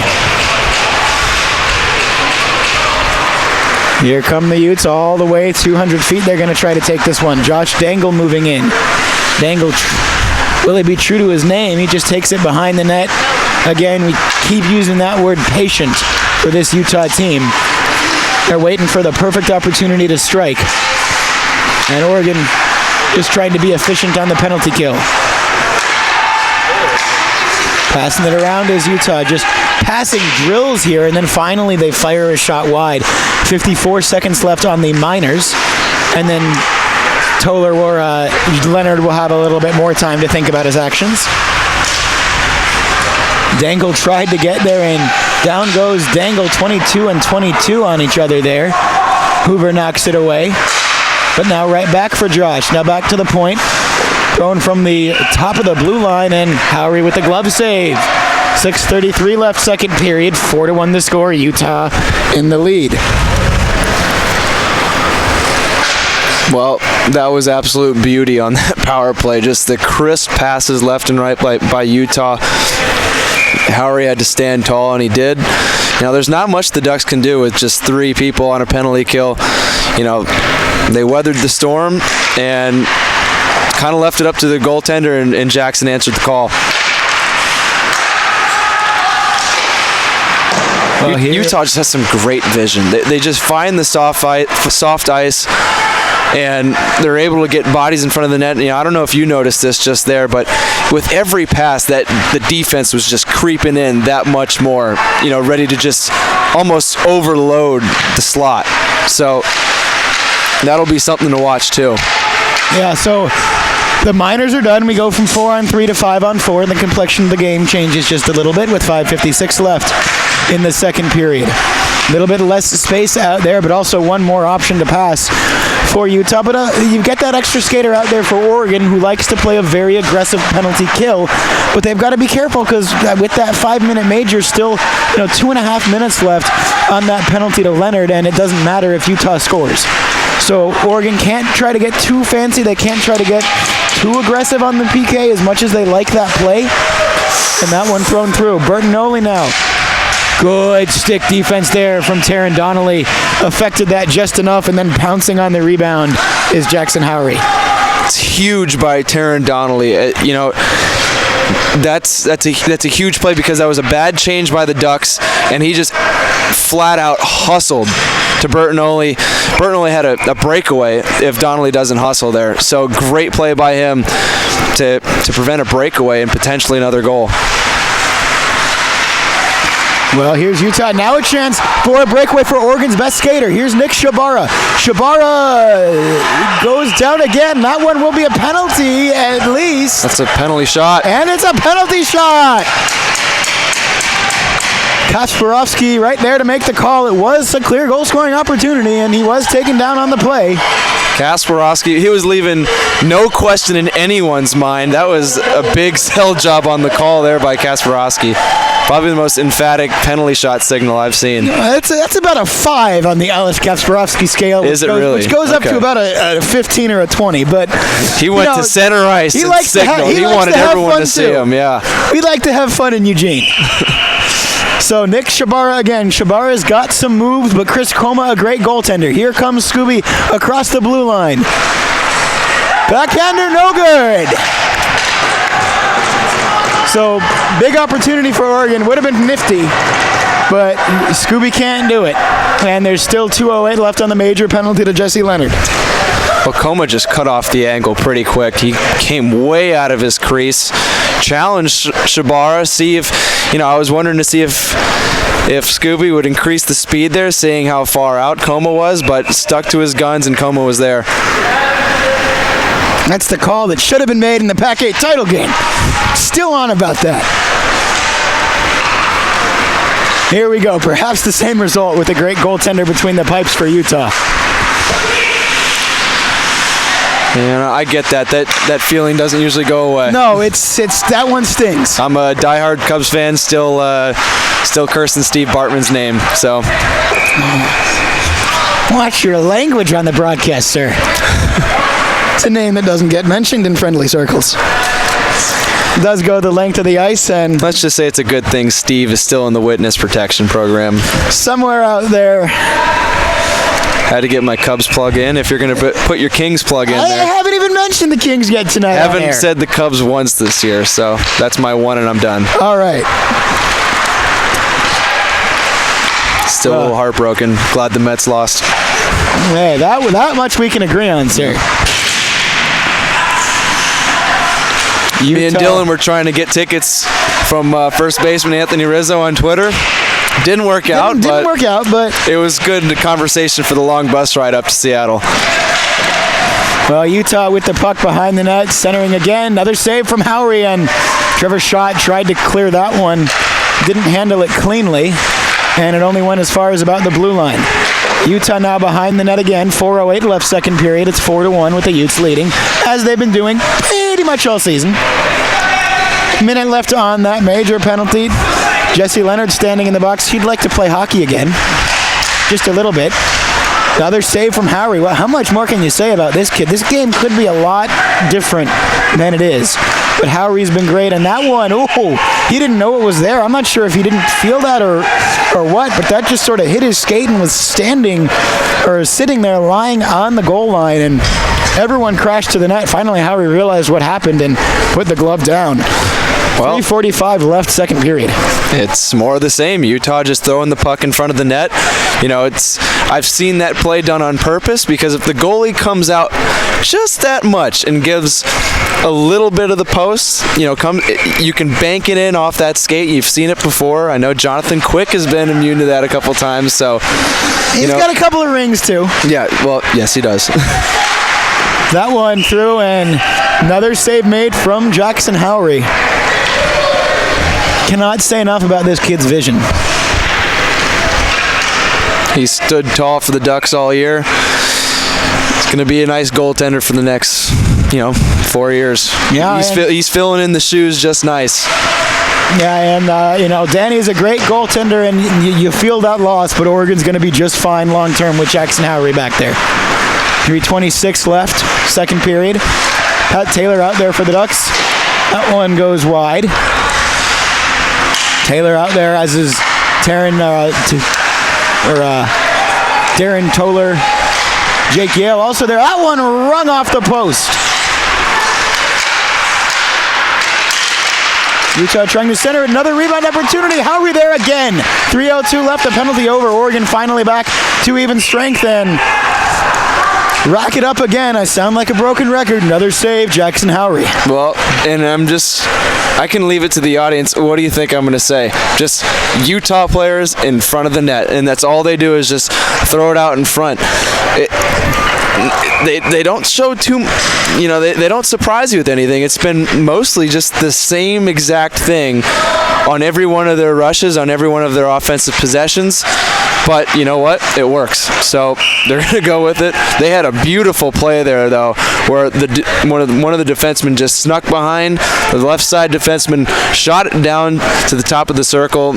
No one was there to cover it. So just Utah, well-oiled machine, very disciplined team, too. They know their system. Yeah, they know it, and they play it well. That one, though, got away from Curtis Kuntz, and Jesse Leonard throwing his weight around again. Leonard might as well be wearing number 18 tonight. He's playing the Michael Luke game, throwing his body around and trying to just influence it just that much, and have that extra factor. Oh, that one would have been very nice. The pass was in front, but no one able to get to it. Now here comes Leonard.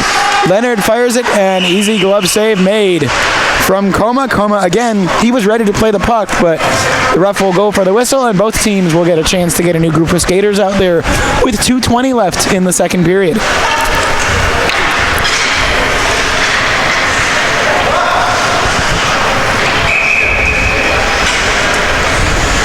So scores by period so far was 2-1 after the first. In the second period, 2-0 for Utah. Total of 4-1 for Utah. Yale and Schott behind the net. Schott tries to flip it back, but again, Utah just takes control, takes that puck, and breaks up ice. Oddly shot there, trying to center it was Caden, there's another Ute there, couldn't get it. Zach Foss gains the red line and dumps. Oregon will try to chase it. Jake Yale's going to get there first and knock it towards the goal. Como will cover and then drop it back behind to a defenseman. Here comes Utah again. Taron Donnelly gets a pass. Jake Yale throws it, and the save made. Coma. He drops it. And Taron Donnelly now. Donnelly fires it. It's loose somewhere in front. Again loose, and that one was begging to be knocked home. But instead, Josh Dangle with it. Dangle, great pass in front. Howry with a great save, though. The puck is loose somewhere, and now Oregon managed to get it out of the crease. 1:16 left, second period. Howry is the reason this is remotely a game. And standing on his head. And giveaway there, though, and good defense. Looked like Darren Toller made an impact on that play. Less than a minute left in this period. Utah trying to get organized again behind the goal. It's Josh Dangle going for the stuff. Loose in front, gets back to a defenseman, and that was just teed up there for Samuel Wilson. And another good save from the freshman goaltender for Oregon.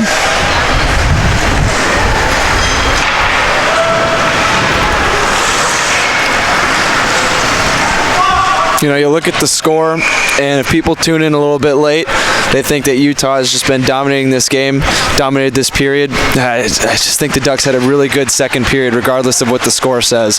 Yeah, they've looked strong this period. They haven't looked intimidated this period, and you know, one goal that's, you know, bad deflection in front. Another goal that was just a great move put on by the Utah skater, and you know that turns a 2-1 game into a 4-1 game, but. You know, this isn't over yet, and Oregon has a lot of good things to build on from this period, both for the third period and for tomorrow. But we won't talk about tomorrow until we're done with tonight, and we're 16 seconds away from being done with this second period.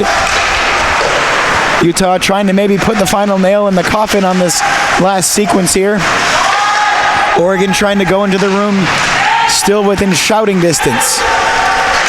Utah forgot the puck there on that shot. Finally got one through at the end, and again it was knocked away by Howry. So 4-1 your score at the end of the second period.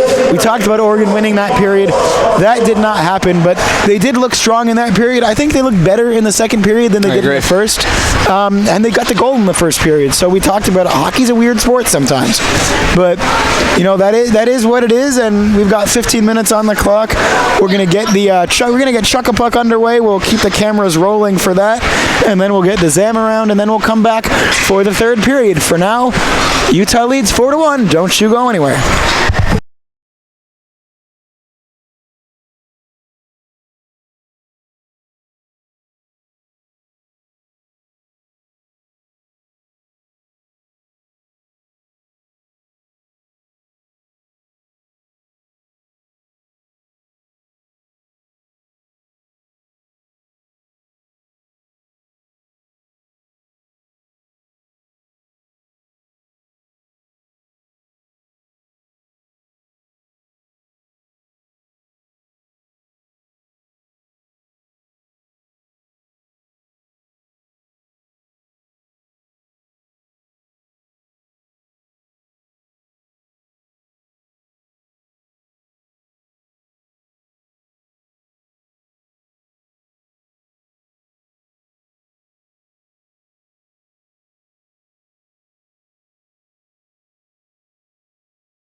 And back inside the Lane County Ice Center, about 4.5 minutes left on the clock anyway in this intermission here.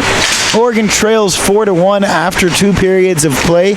They were down 2-1 after the first period of play, but Colin, I think you and I are both in agreement. They looked a lot better in that second period than they did in the first. They did, and they're up against a very good team. This Utah team has lived up to the billing, and for it to be 4-1, it's a testament to how hard the Ducks have fought. What kind of team this is. Against BYU, Utah just ran away with the show. The fact that they've remained in striking distance, 3-goal lead in hockey, it's a comfortable lead, but it's not a blowout either. So this Ducks team has done a really good job just hanging with them. We've said it a lot tonight. Utah is just a very disciplined, very well organized team. They stick to their guns, and it's funny because I was just thinking about this. Oregon football is known for having a fast offense and having tempo, and I've noticed that this Utah team, this Utah offense, it's all about tempo. It's all about speed. You see Como wants to play the puck every time he catches it. They don't want to slow down. They want to beat you with their speed, constantly crashing the net. I saw it in the first period. They're shooting the gaps, between the two defenders. They're a fast team, and they beat you with their speed. And there's only a couple ways that you can counter that. Either you counter that with your own speed, or you just try and box it up. And I think the Ducks have done a solid job of boxing it up. They just don't have the numbers. I think it's just lines 1 through 4 on Utah. Fast. Just top down. Top to bottom. So the Ducks have done a good job boxing them up. Obviously it's impossible to box them up completely with the way this team plays. But for it to be 4-1, it's a testament to both teams almost. It just shows how good Utah really is. And I think it shows the rest of the conference too, because I'm sure it travels how good Utah's playing, their scores. Oregon's played Washington State, they've played Washington, Portland State. At the end of the game, whatever the score is, if it remains this score, if the Ducks score another one, word will travel that the Ducks hung with Utah. And remember, this is only game 1. We don't know what's going to be in store for tomorrow. So I think this period's going to be. I'd like for the Ducks to finish out strong. I feel like they will, just given how this team has played all year. It was good to see that there wasn't any letdown. Even after that 4th goal, I don't think the momentum dropped because we never mentioned it once. This is just a feisty team, a never-say-die team, obviously, with that 0.8 seconds hanging over the season. So all they need is 2.4 seconds. They can tie the game. Yeah. So maybe not. Maybe not, but look, this is just a good Utah team. It's also a long season, so regardless of what happens tonight, they have another game tomorrow to face them, and who knows, we might see them in the Pac-8 championship tournament, might see them in the Pac-8 championship. So the key is just to stick to how you've played, maybe capitalize a little bit better. The Ducks have now seen this team through 2 periods, and I mentioned it, I sounded like a broken record. They haven't changed, so can the Ducks capitalize? I don't think Utah will change how they play. It's a game of adjustments, and now I think the onus is on Oregon to really just try and find a way to box up the speed, box up the offense a little bit, and kind of just dictate how they want to play. Let's see if they can do that, and if they can, I'm sure they'll get a couple points on the board, keep the pucks going to the net. Como's looking really good, though. He's an excellent goalie, and Ducks have a very good goalie in their net as well, Jackson Howery. You've said it, we've said it a ton of times this season. Guy's just playing great tonight. Yeah, Howery's playing fantastic, and Oregon really, in general, Oregon's, there's not a lot you can pick apart and be upset with the way that Oregon's playing tonight. They're running into a really good team, and they're running into a team that has a style of play, that executes that style of play, and that does that, to absolute perfection. And, it's tough. There's not a lot you can do, but if there's one thing you can identify trying to beat a team that crashes the net as well as Utah, how do you counteract that? Well, we mentioned it. You have to put the center down low more because, I was noticing this towards the end of the period, too. Utah's offensive scheme calls for someone to be in front of the net at all times, and maybe you'll notice this now that after I point it out. If they do get a possession set up in the offensive zone, look for one guy to be in front of the net and almost form a triangle with the two other forwards. You'll see someone behind the net and someone right where that door is on the boards, kind of just as an outlet pass, but someone's always in front of the net. And then obviously you got your 2 points doing their thing. The defense is very involved in the offensive scheme. We've seen a ton of passes to the point, a ton of shots from the point, but just look for that. There's always an outlet pass for whoever's at the bottom of the goal line, and there is always someone in net, but it's always in transition. It's always someone new out in front of the net, always someone new behind the net. It's just very, very tight scheme. No panic, no man doing it on his own. And when you have team play like that and all your forwards buy into it, and you also got good forwards, that'll get you some points. So I guess the key is, like I said, to just drop a center. You can't drop all your forwards, or else you just leave the points open. Then you just have a log jam in front of the net. But drop the center and try and solve it that way. That's pretty much all you can do.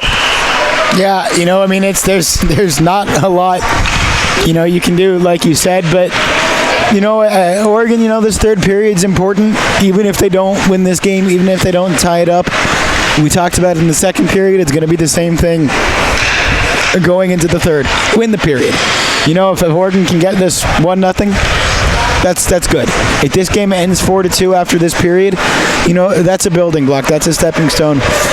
But if they can get that goal early, if they can get that goal in the first 5 or 6 minutes of the period, all of a sudden you've got a solid, 12, 13 minutes to get 2 goals. That looks a lot better than 3, but you've still got to contend with this powerhouse of an offense that Utah has. And, Utah's probably had the puck for 75% of the game. Absolutely.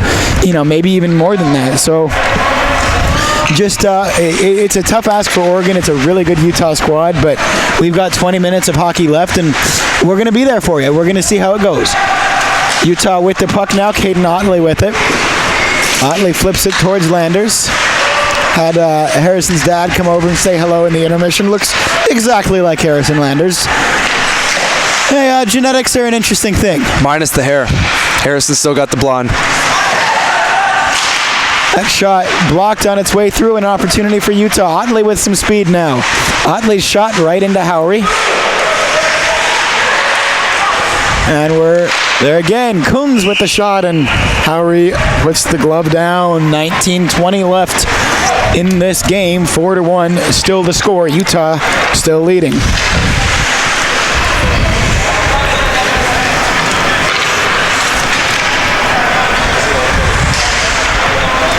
So 19-20 left, as we said. Jake Yale digging in for the faceoff.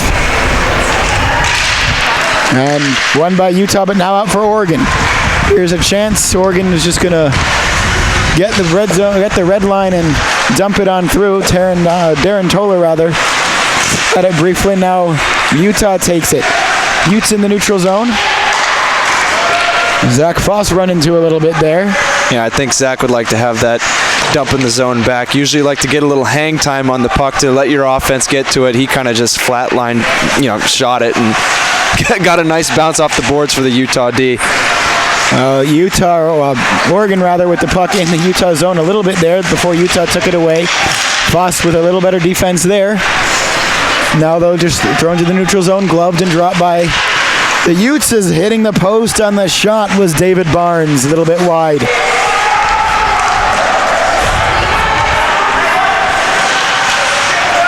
It's in front, and now off the boards rather. Oregon plays it to the neutral zone. Brief touch there for Barlocker for Utah. And now knocked through. Oregon has to chase this one. Taron Donnelly hit hard after getting the puck. Another duck goes down hard there.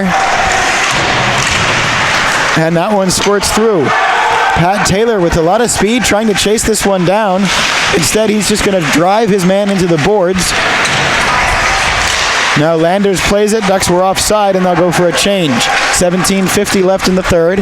Landers with another touch there. Quick one to Hoover. And now right back to Harrison.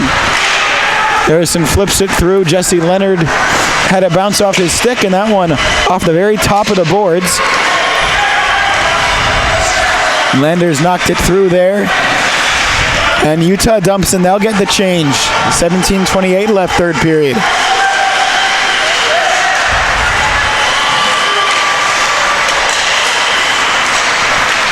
Here come the Ducks now. Jesse Leonard fires a shot, gloved down and saved. Coma equal to it. Hasn't been asked to do a whole lot tonight other than the penalty shot. That was a pretty big ask. Yeah, I don't know if you've noticed this, but Coma has a pretty good glove. Yeah. And in their warm-ups, it's kind of just passing around for Utah, and then you got one guy with Coma just hitting him shots on his glove side, about 10 straight shots, then 10 straight shots at the blocker.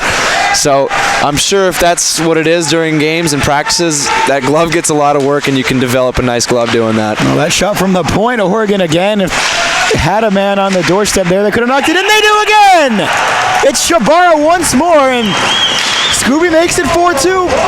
Hey, it would be a tough ask, but this is exactly what we talked about. Get that second goal early. All of a sudden now it's 4-2. It's a 2-goal game with most of the third period left. Giving Utah a little taste of their own medicine. Just throwing it towards the front of the net. Scooby was there. Another great pass. Both of Scooby's goals have come from just great passes, and he's just been in the right spot, found the soft ice, and it's just great to capitalize on it. That's what the Ducks need. You said it. Jump on them early. Plenty of hockey left. 2-goal game. Like you've always said, it's not the safest lead. No, and here comes a Utah chance. They fall down, and Jake Yale just does barely collect himself on the side. Trevor Schott now on the puck. Schott back, knocks it behind the net for Yale. Yale tried to center for Foss, but couldn't get there, and now Utah gets the puck and will get it through the neutral zone.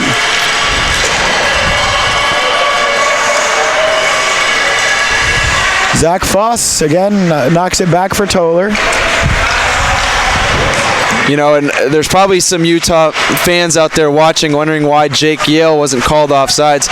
And this was a rule I had just learned. I'll let Trevor shoot this one. Oh, here comes Trevor. Trevor with a great move. There's a penalty again, but a great save from Coma. This is big for the Ducks to get on the power play here. They're in striking distance. But to finish what I said, if you have possession of the puck, but your skates are beyond the blue line and the puck isn't, that's still not offsides. I can't really give you the exact terminology, but as long as Jake was in possession of it, even if he was in the zone before the puck, it's still almost, I can't, the wording's difficult, but he is onside in that play because he has possession of the puck. Good eye there to see that and to point that out, Colin, as Gossers takes the penalty for Utah. And Shabara with it again. Here's Scooby. Behind the net they go, back now to the point. Joe Hoover thought about it. Instead he passes. Chris Campbell has it pickpocketed a little bit. Now here comes Utah's short-handed opportunity for Utah's number 20. Julian Cronin just chasing it down. However he gets to it, though. Oof. And Leonard plays it back, and little circus music there for the Ducks, but no harm, no foul. Jesse Leonard now. Leonard with Shabara trying to keep it in. It was deflected out into the Utah bench, and the face-off, rather, coming to the neutral zone. Ooh, linesman didn't see it there. Took a shot to the groin.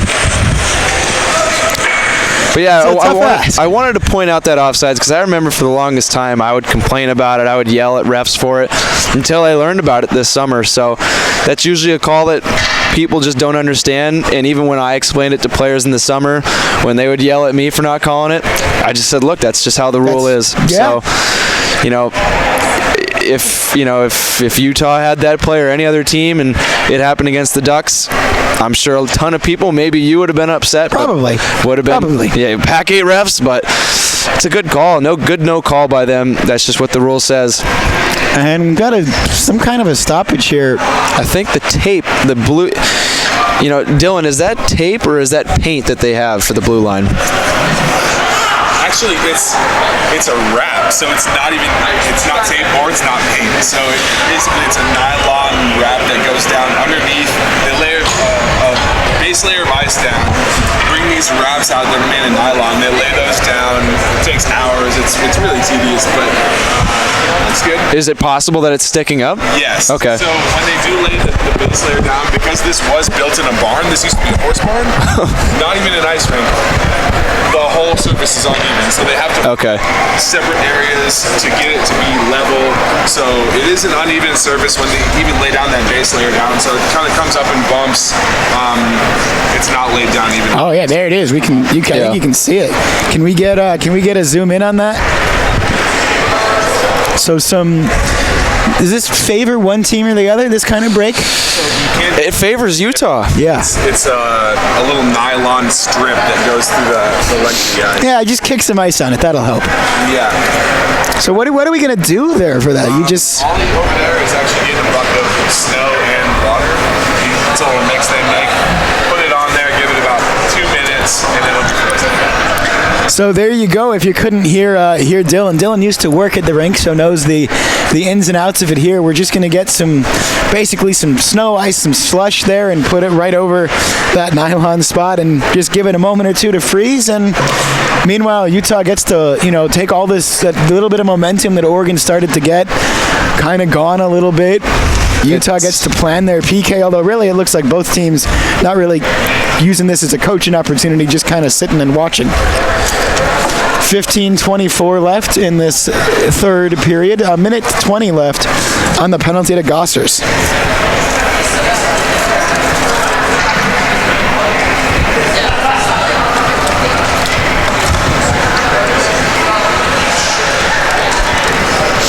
Certainly want to take every measure. You don't want a puck to hit that and just stop. So well, it's also a safety hazard, Yeah. It goes back to the days when you're a new kid on the team. They put clear tape on your blade and you eat it. It's the same thing as getting on that nylon wrap. That blade does not like it. It's a safety hazard for all players. Absolutely. And they've looked at doing paint here.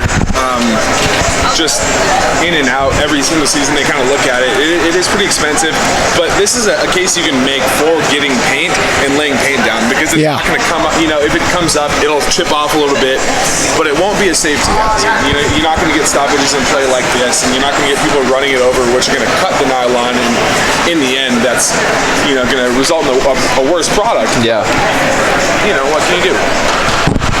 Small rinks like this. Yeah. Well, this is a rink that... Well, the Generals play here, and if you're not going to care about the Pac-8 or college hockey, I'm sure the Generals would be pretty pissed if their ice wasn't, up to standard.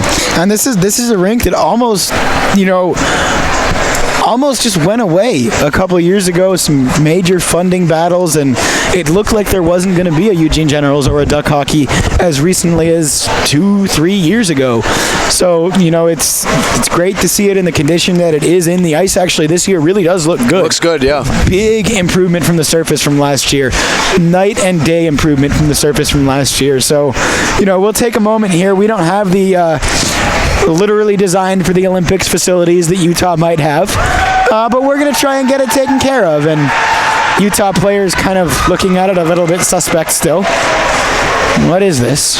Is this All right, well, we're going to play some hockey here. Wait, does Utah play at the Olympic facilities that they built for Salt Lake? Wow. Yeah, definitely. Little different ice. Yeah. Little different ice. Well, we're back as if nothing ever happened. A minute 20 left in this period. And they're in this penalty, rather. But Utah just with the puck, and they're going to apply some pressure shorthanded.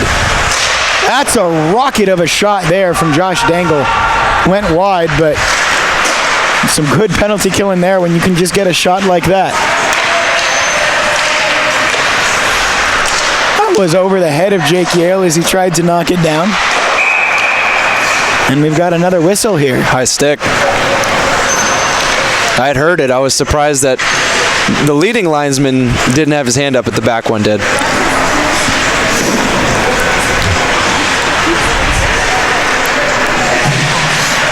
It sounds like something John Gruden would say on a broadcast. That guy just skates like a gazelle, man.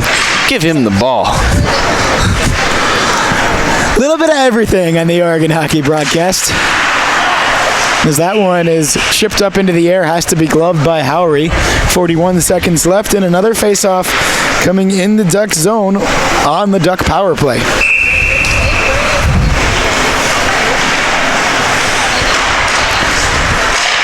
Landers rips that one around, and see, and it's those little things. Leonard's skating up ice there to try and get it caroming off the boards, and against most teams in the Pac 8, that's just fine, but Utah gets to it first if you're going to just leave them with the opportunity for that. Leonard now with a backhanded pass. Now it's back to Leonard. Now back again behind the net for Campbell. Campbell's there. Joe Hoover at the point, but now back to Hoover. Now back to Campbell. Campbell with a shot that's gloved by Coma. 8 seconds left on the power play. See, that's where I'd like to see Jesse out in front of the net. You know, they didn't really, whether it's whether it's, wow. Whew, okay. Whether it's Jeffy or Nick, you know, you just like to see someone in front of the net there. I think I'm going to take a break for a little bit, hand it over to Dylan. Alrighty, well, Dylan would be a tough one to hand it to. Nick Shabara digging in for the faceoff there and trying to shoot it right off the faceoff with Shabara. Hey, why not? But here comes Utah with it. A lot of speed for Cronin, and one off the stick of Hoover. Utah back to full strength. Oh, good skating there. Puck is in front, but not knocked on through, and there's Leonard again trying to rip it up ice, and it's knocked down. Chris Campbell can't get there to it, just trying to do something.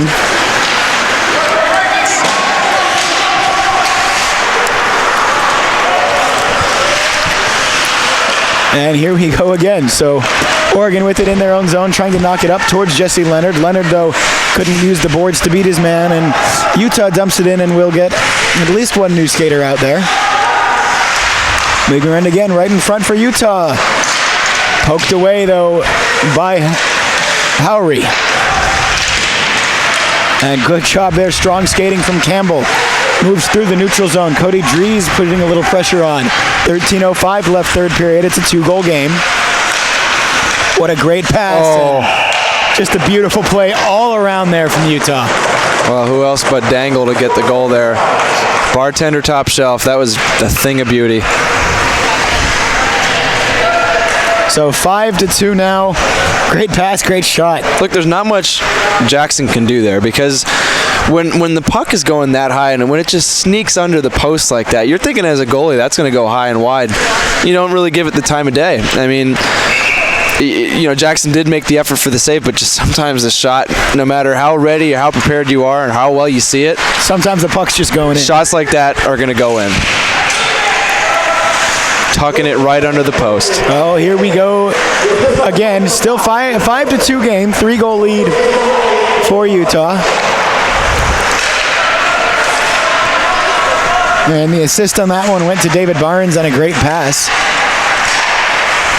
Gossers plays that one forward for Otley. Now back behind the net, Dangle with it. Dangle makes a great pass there. Not quite able to handle it was Tyler Pendle, and now it's back out of the zone and gets by the D-man there. Oregon with a chance to change. 12-16 left third period. That one, something hit metal. Back behind the net.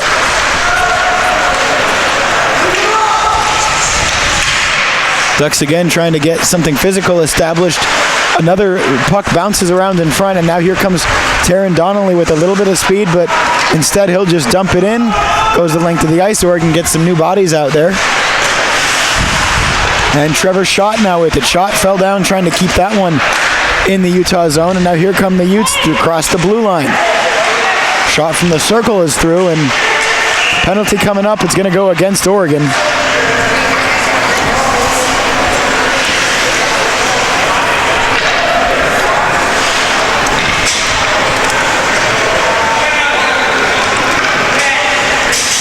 Zach Foss called for the trip. You get a good look at that one? I didn't see it. I'm not saying it was a bad call. I just actually didn't see the play. I saw the aftermath. Saw a Utah player go down, and certainly looked like it could have been a trip. Didn't actually see it happen, but not too much of an argument from the Ducks bench or from Zach. Yeah, that's usually when usually an indicator when that you it was know. a good call. Oh, that's twice on this broadcast. What has gotten into me? 11:20 left in this one. Big penalty kill for Oregon here in that realm of just kind of keeping themselves within striking distance, looking for something to build on for tomorrow night. Otley across the blue line. Campbell almost took himself over the boards there, going for the big check. And Utah now working it around. Just great passing power play that we've seen. That one rocketed off the boards.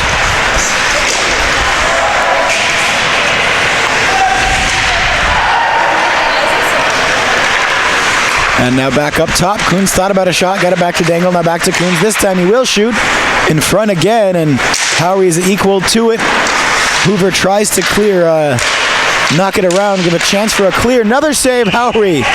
And then he's run into, that's going to draw a penalty. And we'll see if there's also a penalty for Oregon protecting Jackson there.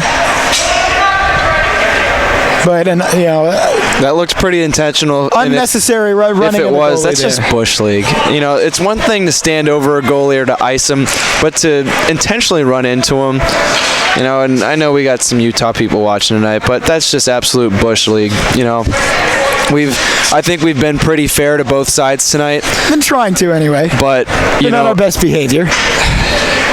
No, and I mean, sometimes that's an appropriate thing to say. Just sitting up here, my player instincts are kicking in. I would have done the same thing Harrison did. Yeah, it's just it's almost like the unwritten rules of hockey. You just don't run into the goalie intentionally like that. I've only been a part of that, I think, twice in my entire playing career, where someone actually deliberately runs into the goalie. So that's a Bush League play there by Otley. Good on Harrison for sticking up for his goalie. And we're sorting out exactly what the penalties are. Coach Leahy is not happy over there. And I wouldn't be either. And to be said, Harrison stood up there. He protected his guy, but he didn't come in that I could see whacking with the medieval armament or anything. And I think Leahy might be saying, I understand you call the retaliation, but, why does that not lead to any kind of a power play for Oregon? But, that's the way the game is called, especially at this level. You're going to call both guys, and, that's okay. At the end of it, it's going to turn the 5-on-4 into a 4-on-3, but, good penalty for Landers to take, and, an unnecessary play from Otley. Well, I'll tell you, on an intentional hit like that on the goalie, that's a power play, but I can guarantee you that'll never actually be a power play, because someone will go after the guy that hit the goalie. That's going to happen every time. It's always going to be 5-on-5 or 4-on-4. That goalie interference call, especially when it was as intentional as that was, you'll never get the power play, because every hockey guy is just bred to defend the goalie, especially defensemen. Somewhere again, Michael Luke has punched the closest thing to him. Oh, just imagine if Luke was out there. Jeez. Yeah, Otley would be somewhere where the nylon underneath the ice is if Luke had been out there. Here's Utah moving the puck around. Patience again from the Utes. Another shot through and another save from Howery. How good has that kid been tonight? They've needed him, and he's been there. Just a ton of shots on net. I don't know if they keep track of shots on goal down there in the box, but if they do, I'd be intrigued to see it, because the score doesn't really show how well Jackson Howery's played tonight. And the Ducks get the clear on the power play all the way the length of the ice. Little bit of PK pressure from Chris Campbell, but you better watch out with a team that skates as well as Utah. Campbell again going for the clearance, or the big hit there, and Campbell again just trying to push the Ute off the puck, get to it first. Utah is so good at stick handling. Foss got away with a slash, a hook, trip, all three, man. The hat trick from Foss there. 9:14 left, third period, 47 seconds left on the penalties to Landers and Otley.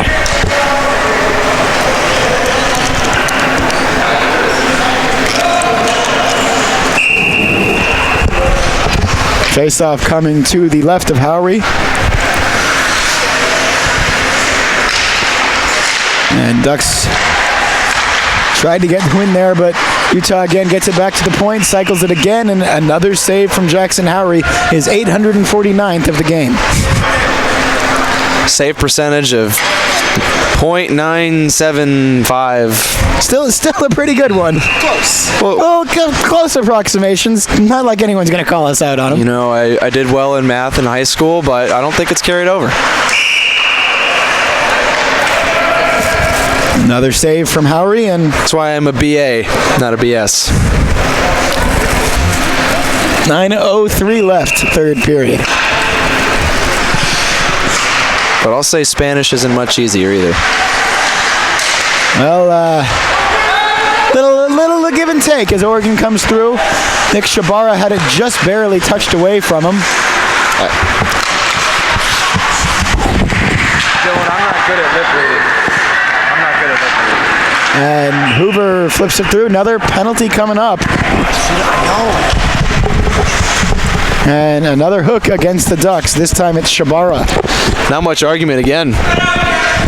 Yeah, and that's Kasparowski's been on his game tonight. he's been on top of it. He calls those stick infractions very consistently, and that's something that we see in the European game, the international game. Those stick fouls are going to get called very often. And right away, Howery has to make a save.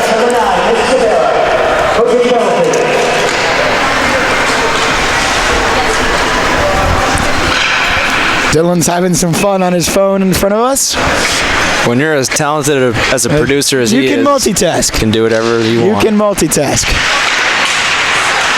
That one just kept in the zone by Coons, and another pass made. That shot goes wide. Coons again with it. That one saved Howery. That glove is mighty wicked. 143 Battle of the left. gloves tonight. Yeah. Howery and Como probably have the best in the Pac-8, I think. Yeah, well, and that's, it was the same last year with Howery and Cockrell, or with Coma and Cockrell, the class of the Pac-8. These are the best teams in the Pac-8, with Arizona State no longer in this conference. You can certainly say, we're looking at the top two teams in this division.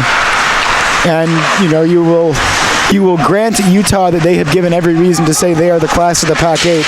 But Oregon is showing tonight that they can play, at least in the same stratosphere. And that one was wide, and a little bit upset with himself there was Dangle. He wanted to make it 6.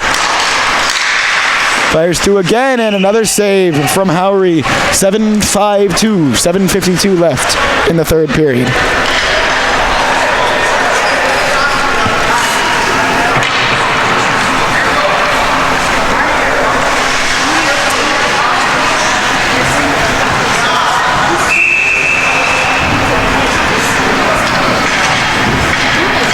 We'll agree to disagree, Kristen.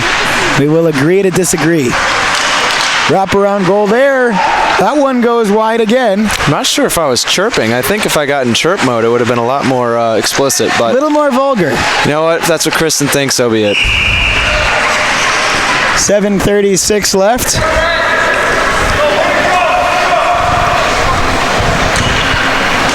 And to be fair, I didn't see the replay, but I in real time it looked intentional. It certainly looked intentional live. So, if you have the power replay back home, Kristen, then you know what? I'm sorry, but we don't. Real time looked pretty dirty. And, if you're going to call my chirp game weak, I suggest we do it at a different forum and not here because I'm at a disadvantage. Yeah. No, we don't get to play by those rules. 7:20 left. Hit me up on Twitter. We'll go in the DM war. I'm down. Dylan, throw my Twitter handle up there. I haven't chirped in a while. I want to dust them off. Well, we'll wrangle this back on topic here as Utah comes through the zone. That's a passionate subject. If you're going to call my chirp game weak, then come and see me in a real place, not here, okay? I got a job to do. I got to do it as professional as I can. Do not call me out. And you know what? I'm sure we're going to get a flood of tweets now. So this is what happens when we get an actual hockey player involved in the color commentary position for the first time in Oregon hockey broadcast history. 6:41 left.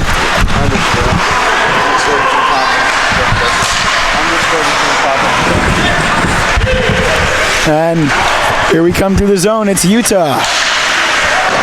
Deflected on through. Samuel Bodden again. Some good flow. Had it coming through, but now here's Shabara. Shabara lost it. Now back through the neutral zone. Ducks get onto it and flip it on through offside from the play, so they have to reset. Jesse Leonard chasing.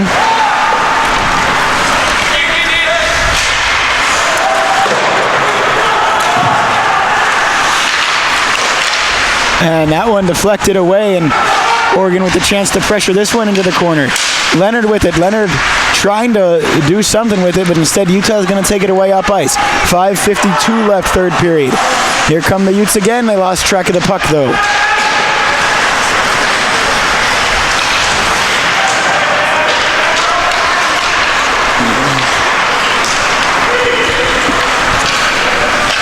Through the neutral zone, D-to-D pass for Utah, deflected in, and Oregon player knocked down there was Jake Yale. 5:27 left. Landers tried to clear that puck. It went right into Kasparovsky, who's still shrugging, and the whistle blows.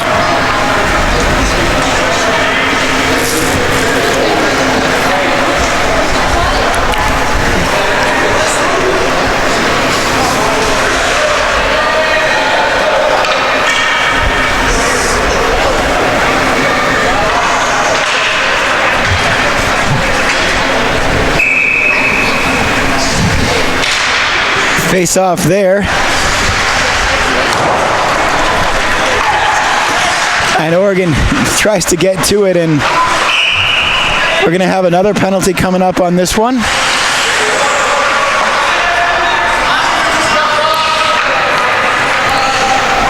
Bertinoli having a discussion with Kasparovsky, but I haven't known Alish to change his mind. And the boarding call made there.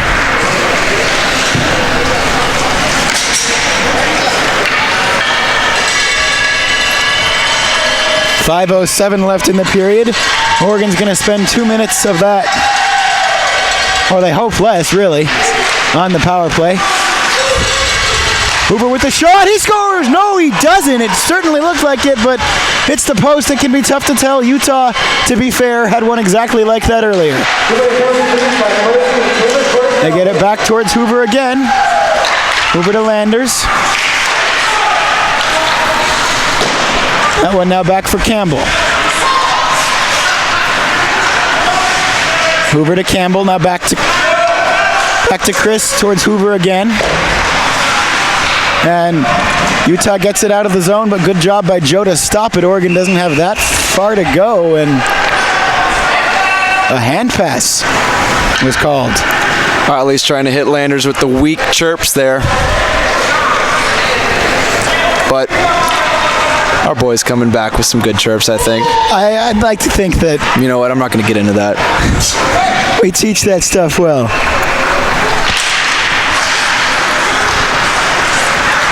Glad that you're enjoying the game, Kristen. I mean, you can turn it off if you want. Yeah, computers have a mute button, you know. Yeah. I really don't know what else. I mean, we've said Utah is a great team, which they are. Not like we're sitting here saying... How much more credit do you want us to give your program? Spend the first 15 minutes of the broadcast. They win one football game against us in like 20 years, and they think they can start talking. It's unbelievable.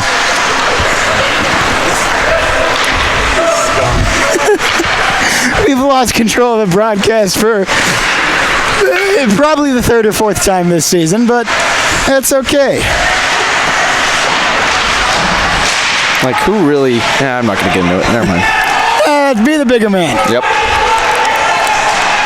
Here now, Trevor Schott rips it through and deflected. Loose for Foss, and still loose in front, begging to be put home somewhere, but Utah eventually gets the clearance.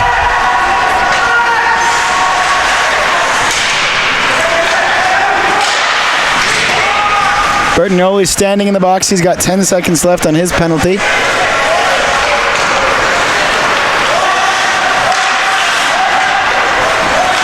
And Utah with a pass there. It goes back through their own zone, and then they'll throw that one the length of the ice for icing. 3:01 left, 5-2 the score. Utah with the lead.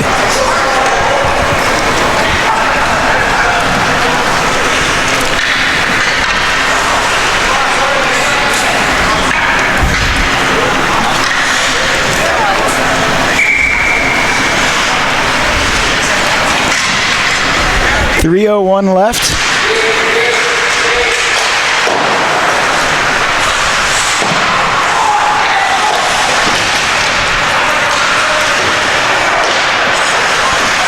And back for Seth Starr, so Oregon trying to get some new guys out there, different guys out there, give guys like Seth Starr a chance to play against a team like Utah.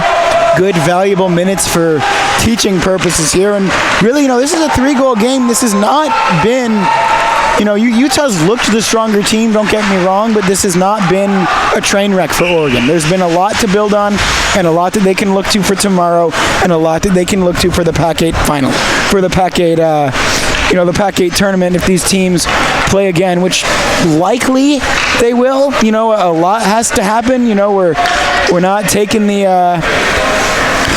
we're not crowning anyone the Pac-8 champion or the Pac-8 runners-up yet, but from what we've seen this season, these are the two best teams in this conference.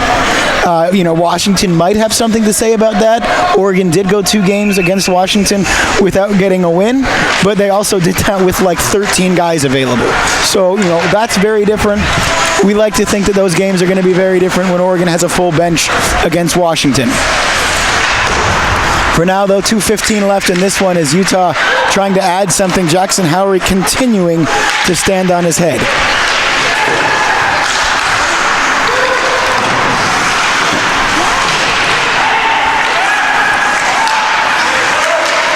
And here we go. Chris Campbell back behind the net. Backhand shot there from Jesse Leonard was wide.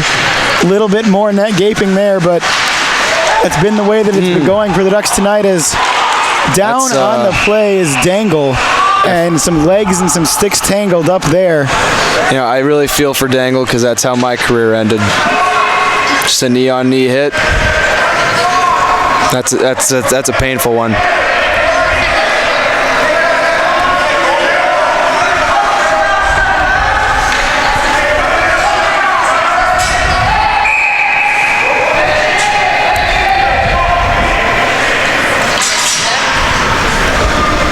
And so the penalty there, looks like Campbell standing in the box.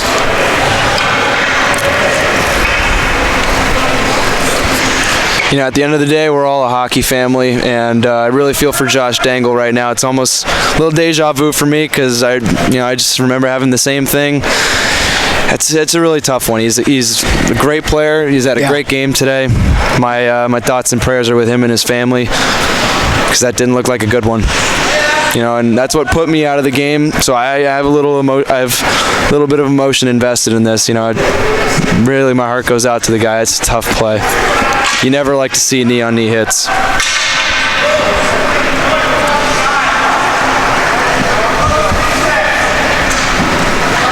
And Dangle going to be helped off the ice there. And, nothing, it didn't look like anything malicious there. Just kind of bodies got tangled up, but the human body doesn't know whether it was malicious or not. And he's moving a little bit with his opposite leg, but not really doing a lot of putting much on that injured leg. So Utah's got a training staff down here with them, which is, again, it's another one of those little things that speaks to how seriously Utah takes this program. Most teams in the Pac-8 do not travel a medical staff. And, it's good for Utah that they have the best possible attention to give to their players. They've got a great deep bench, and, thoughts go out to Dangle and his family because we like to chirp here. We like to have a little fun. We're pretty loose broadcast, but no one likes to see injuries. Yeah. And, we can have our fun and games over Twitter and all that stuff, but, like I said, at the end of the day, we're all just a big hockey family. Love the game. Love to watch, the guys play. Dangle, he's a great player. He's had a great game. He had an amazing shot there, that 5th goal. So, regardless who it is, you just don't like to see knee-on-knee injuries like that, knee-on-knee hits. I'm sure we know Chris Campbell. He's not that kind of guy. No, he's not. Campbell's... Just to get that out there. But those plays happen. What put me out wasn't intentional either. Knee-on-knee hits, unfortunately, just happen. Some of them are intentional. Some aren't. And, I'd like to think Chris didn't do that one on purpose because we know him. Real time, I couldn't really say. But, yeah, definitely thoughts are with Josh Dangle right now because he's had a heck of a game. And, knee injuries are serious because any hockey player will tell you your knees are probably the most important thing. If you don't have knees, you don't have core, then you don't have anything. So hopefully Josh Dangle's okay. Yeah, and they are going to give Chris Campbell the toughest penalty they can give here, full 5-minute major for kneeing. And, it's one of those things that intent doesn't matter. Yeah. And you get knee on knee, and if the ref sees that it's knee on knee, you're going to get a major. And Utah trying to make Oregon pay, but Howry, once again, standing completely upright on his head. Another shot through and another one right into Howry. David Barnes with the shot there. $1:27 left in this game.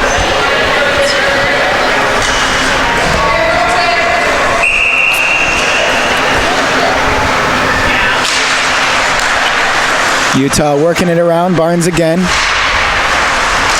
Barnes to Meyer there. Taylor tries to clear it. Can't get to it though. Utah just so good stick handling, so good pickpocketing the puck.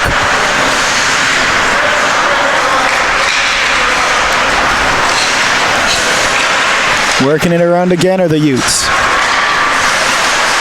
Pendle with it. Now another shot through from Brett Meyer, and stop me if you've heard this one before. Howry with the save.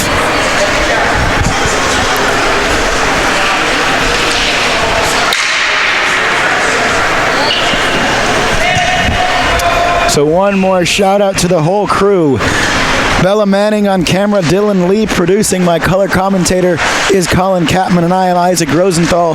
We'd like to thank each and every one of you, both Oregon and Utah fans, who've been watching this game. We hope you'll join us tomorrow, and we hope to see you in Tahoe as well. There's 46 seconds left in this one as Dangle still getting worked on there. The hope is that it's just a scare. Yeah, hopefully it's nothing too serious.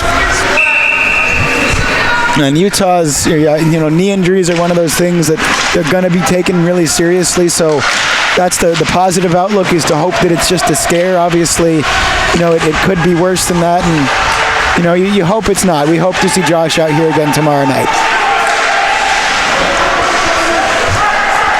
Under 30 seconds left. Utah trying to just add one more and put a bow on this one. They get it to Coons. His shot's through. Rebound is there, and it's loose in front. Howry again with the save, and it's another run on the goal. That was a push. That wasn't just a run. There was extension of arms there. So some sour tastes in both of these teams' mouths after, we got a full-on takedown there that the referees can't pay attention to. Howry's going straight to the bench, but we got ourselves a full-on fight, and this is going to affect availability for tomorrow. Joe Hoover's involved with somebody. That would be a big loss for the Ducks. Chris Maddox involved there. We drove up to Seattle with Chris Maddox, and not a guy I would have pegged to be in the middle of that, but a lot of sticks banging on the boards there. Both teams happy with that. So Hoover's going to get a penalty. Our friend Caden Otley going to sit right in the box again. Well, I think that kind of stems from the knee-on-knee hit, too, because I don't know if you heard it, but the Utah bench was chirping pretty hard. They did not like that. It kind of just got out of control from that, I think. And also when Otley ran the goalie the first time, that set the game. We hadn't seen many penalties at all that involved cheap hits, none of that stuff. You had that one little thing with Jesse Leonard in the first, I believe. So, You just don't like to see a game end like that. It looked like, I don't know if it was Ollie or I don't know who it was, but someone did run Jackson Howery again, it looked like. And at this point in the game, that will lead into an all-out brawl. Yeah, and so right now there's 3 guys in the box for Oregon, only Caden Otley. Which is for crazy. Utah, which, I mean, there's got to be something more for Utah, right? yeah, there has to be. Unless the referees are only call, we're going to try and watch the replay here on the broadcast, and yeah, there's a cross check on Howery there, and that's gonna, that will happen. That will lead to an altercation. Just as we're trying to look all professional. How do you think Michael Luke's feeling about that? And Dangle, it's good to see Josh Dangle is up off the chair. They were kind of still laboring on that knee. Still very much laboring, being helped back to the locker room.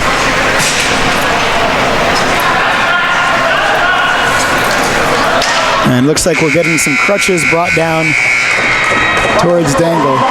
It's a good call by the refs to just run the clock out. Don't want this game to escalate. So they will just let the clock run out. That's going to be it. And we'll have to see if there's, what went on the score sheet for that one. I'm sure both coaches are interested in that. So I'm going to take a quick break and try and run and converse with Kevin, and then we'll come right back and set that up. The final score, though, Oregon loses to Utah 5-2 in a very spirited game, and it sets up a very interesting one for tomorrow. So we'll take a quick break. I'm going to go peek at the score sheet, and we'll figure out what happened.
So we've just been to the scorer's booth, and still no new information. What they told Kevin, the guy who runs the score sheet down there, is they said, follow us to the referee's room. We're going to do some additional thinking.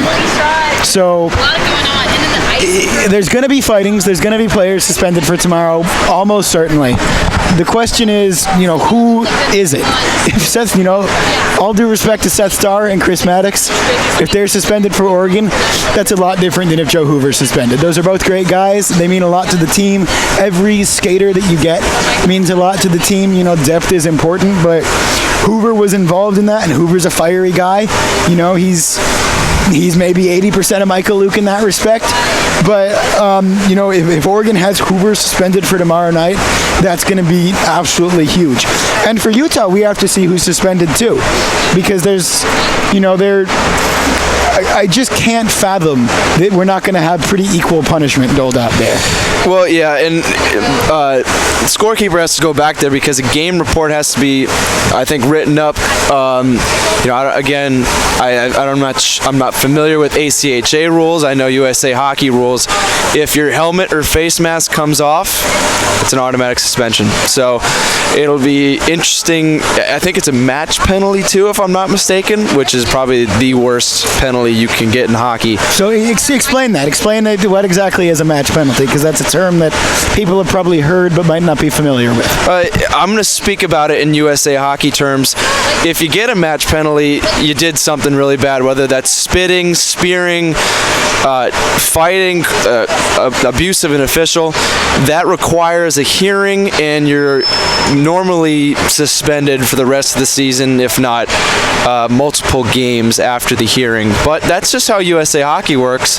The ACHA is a different governing body, so I'm not sure how those rules apply. But when you hear that the scorekeeper has to go back to the referee's locker room, that means that they're probably going to write up a game report, which, for Utah fans and for Duck fans out there, that's not good for either team, because if you have that means that there's a good chance someone on your team is probably going to be suspended for this game and maybe some games to come. So, you just hate to see a game end like that. It was a good game overall. Utah, the coaches come up with a lot of cliches and excuses in post-game press conferences, but I think the only thing you can say today is that the better team won. Utah's just a very well-organized team, a team of execution. So, Dylan's got the. I think we got the replay. Is that what Dylan's trying to say? Got the replay queued up. Yeah, let's try and watch the replay here of this last sequence and watch. I mean, it all does start with the running of the goaltender. So we'll watch. It's loose in front. Howie again with the save. And there's that cross check, and that's when all hell breaks loose. That wasn't just a run. It was extension of arms there. So you see Jackson there, a little, what do you do? And, obviously you don't like to see that, but in a fight like that, you'll get it. Howie's going straight to the bench, but we got ourselves a full-on fight, and this is going to affect availability for tomorrow. Joe Hoover's involved with somebody. That would be a big loss for the Ducks. Can we wrap it up one more? So Chris Maddox. There's Chris Maddox. Looks like Chris Maddox up to Seattle with Chris Maddox, and probably not a guy for I would Oregon. have picked. I couldn't really see in the middle of that, but for Utah.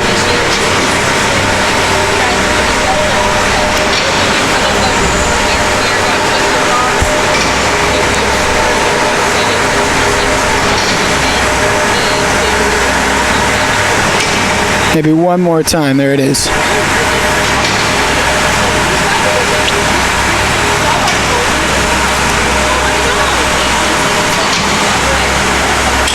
And credit to Howie on that play for removing himself from the situation as much as he didn't do it without a little. No, eventually removing put a little himself stick from the to situation.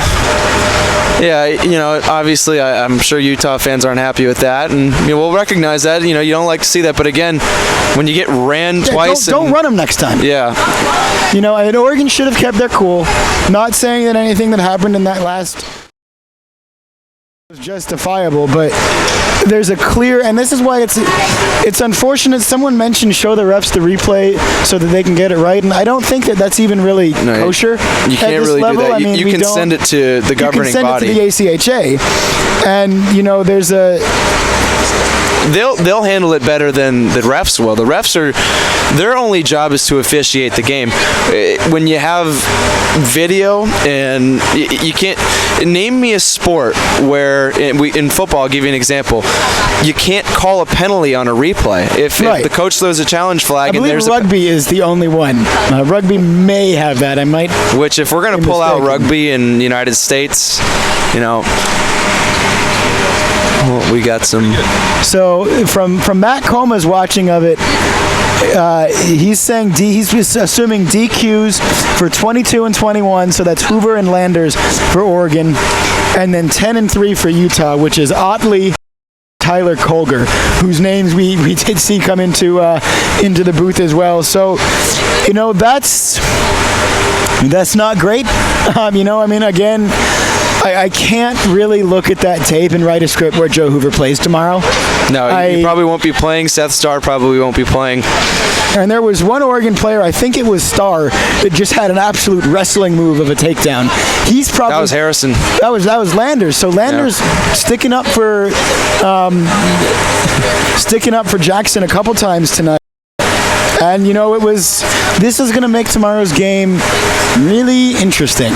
Well, yeah, the fact they didn't shake hands in the first game, the refs had to run the clock the last 18 minutes. This is only the first game. So, like we said, it's a shame that it had to end that way. It was such a great game overall. So, both teams battled hard tonight. Utah is just a well-oiled machine, very disciplined team. They're as good as advertised. So, we'll be back here tomorrow. Game 2 of this set, and thanks for tuning in tonight.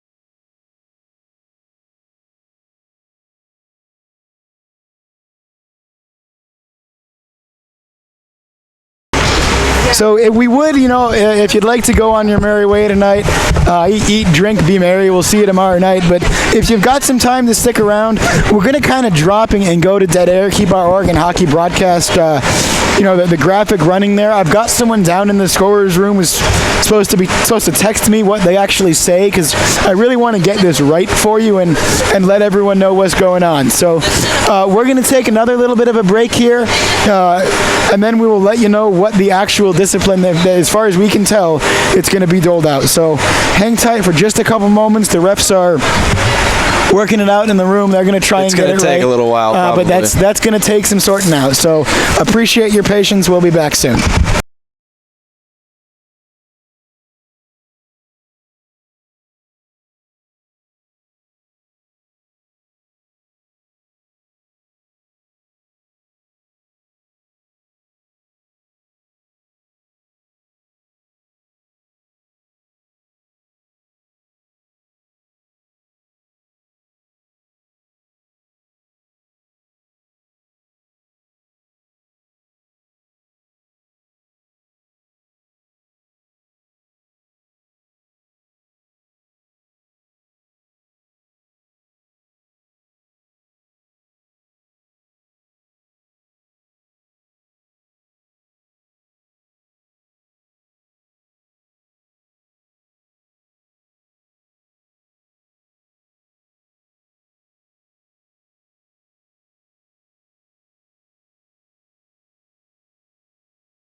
So here is the verdict from the referee's room.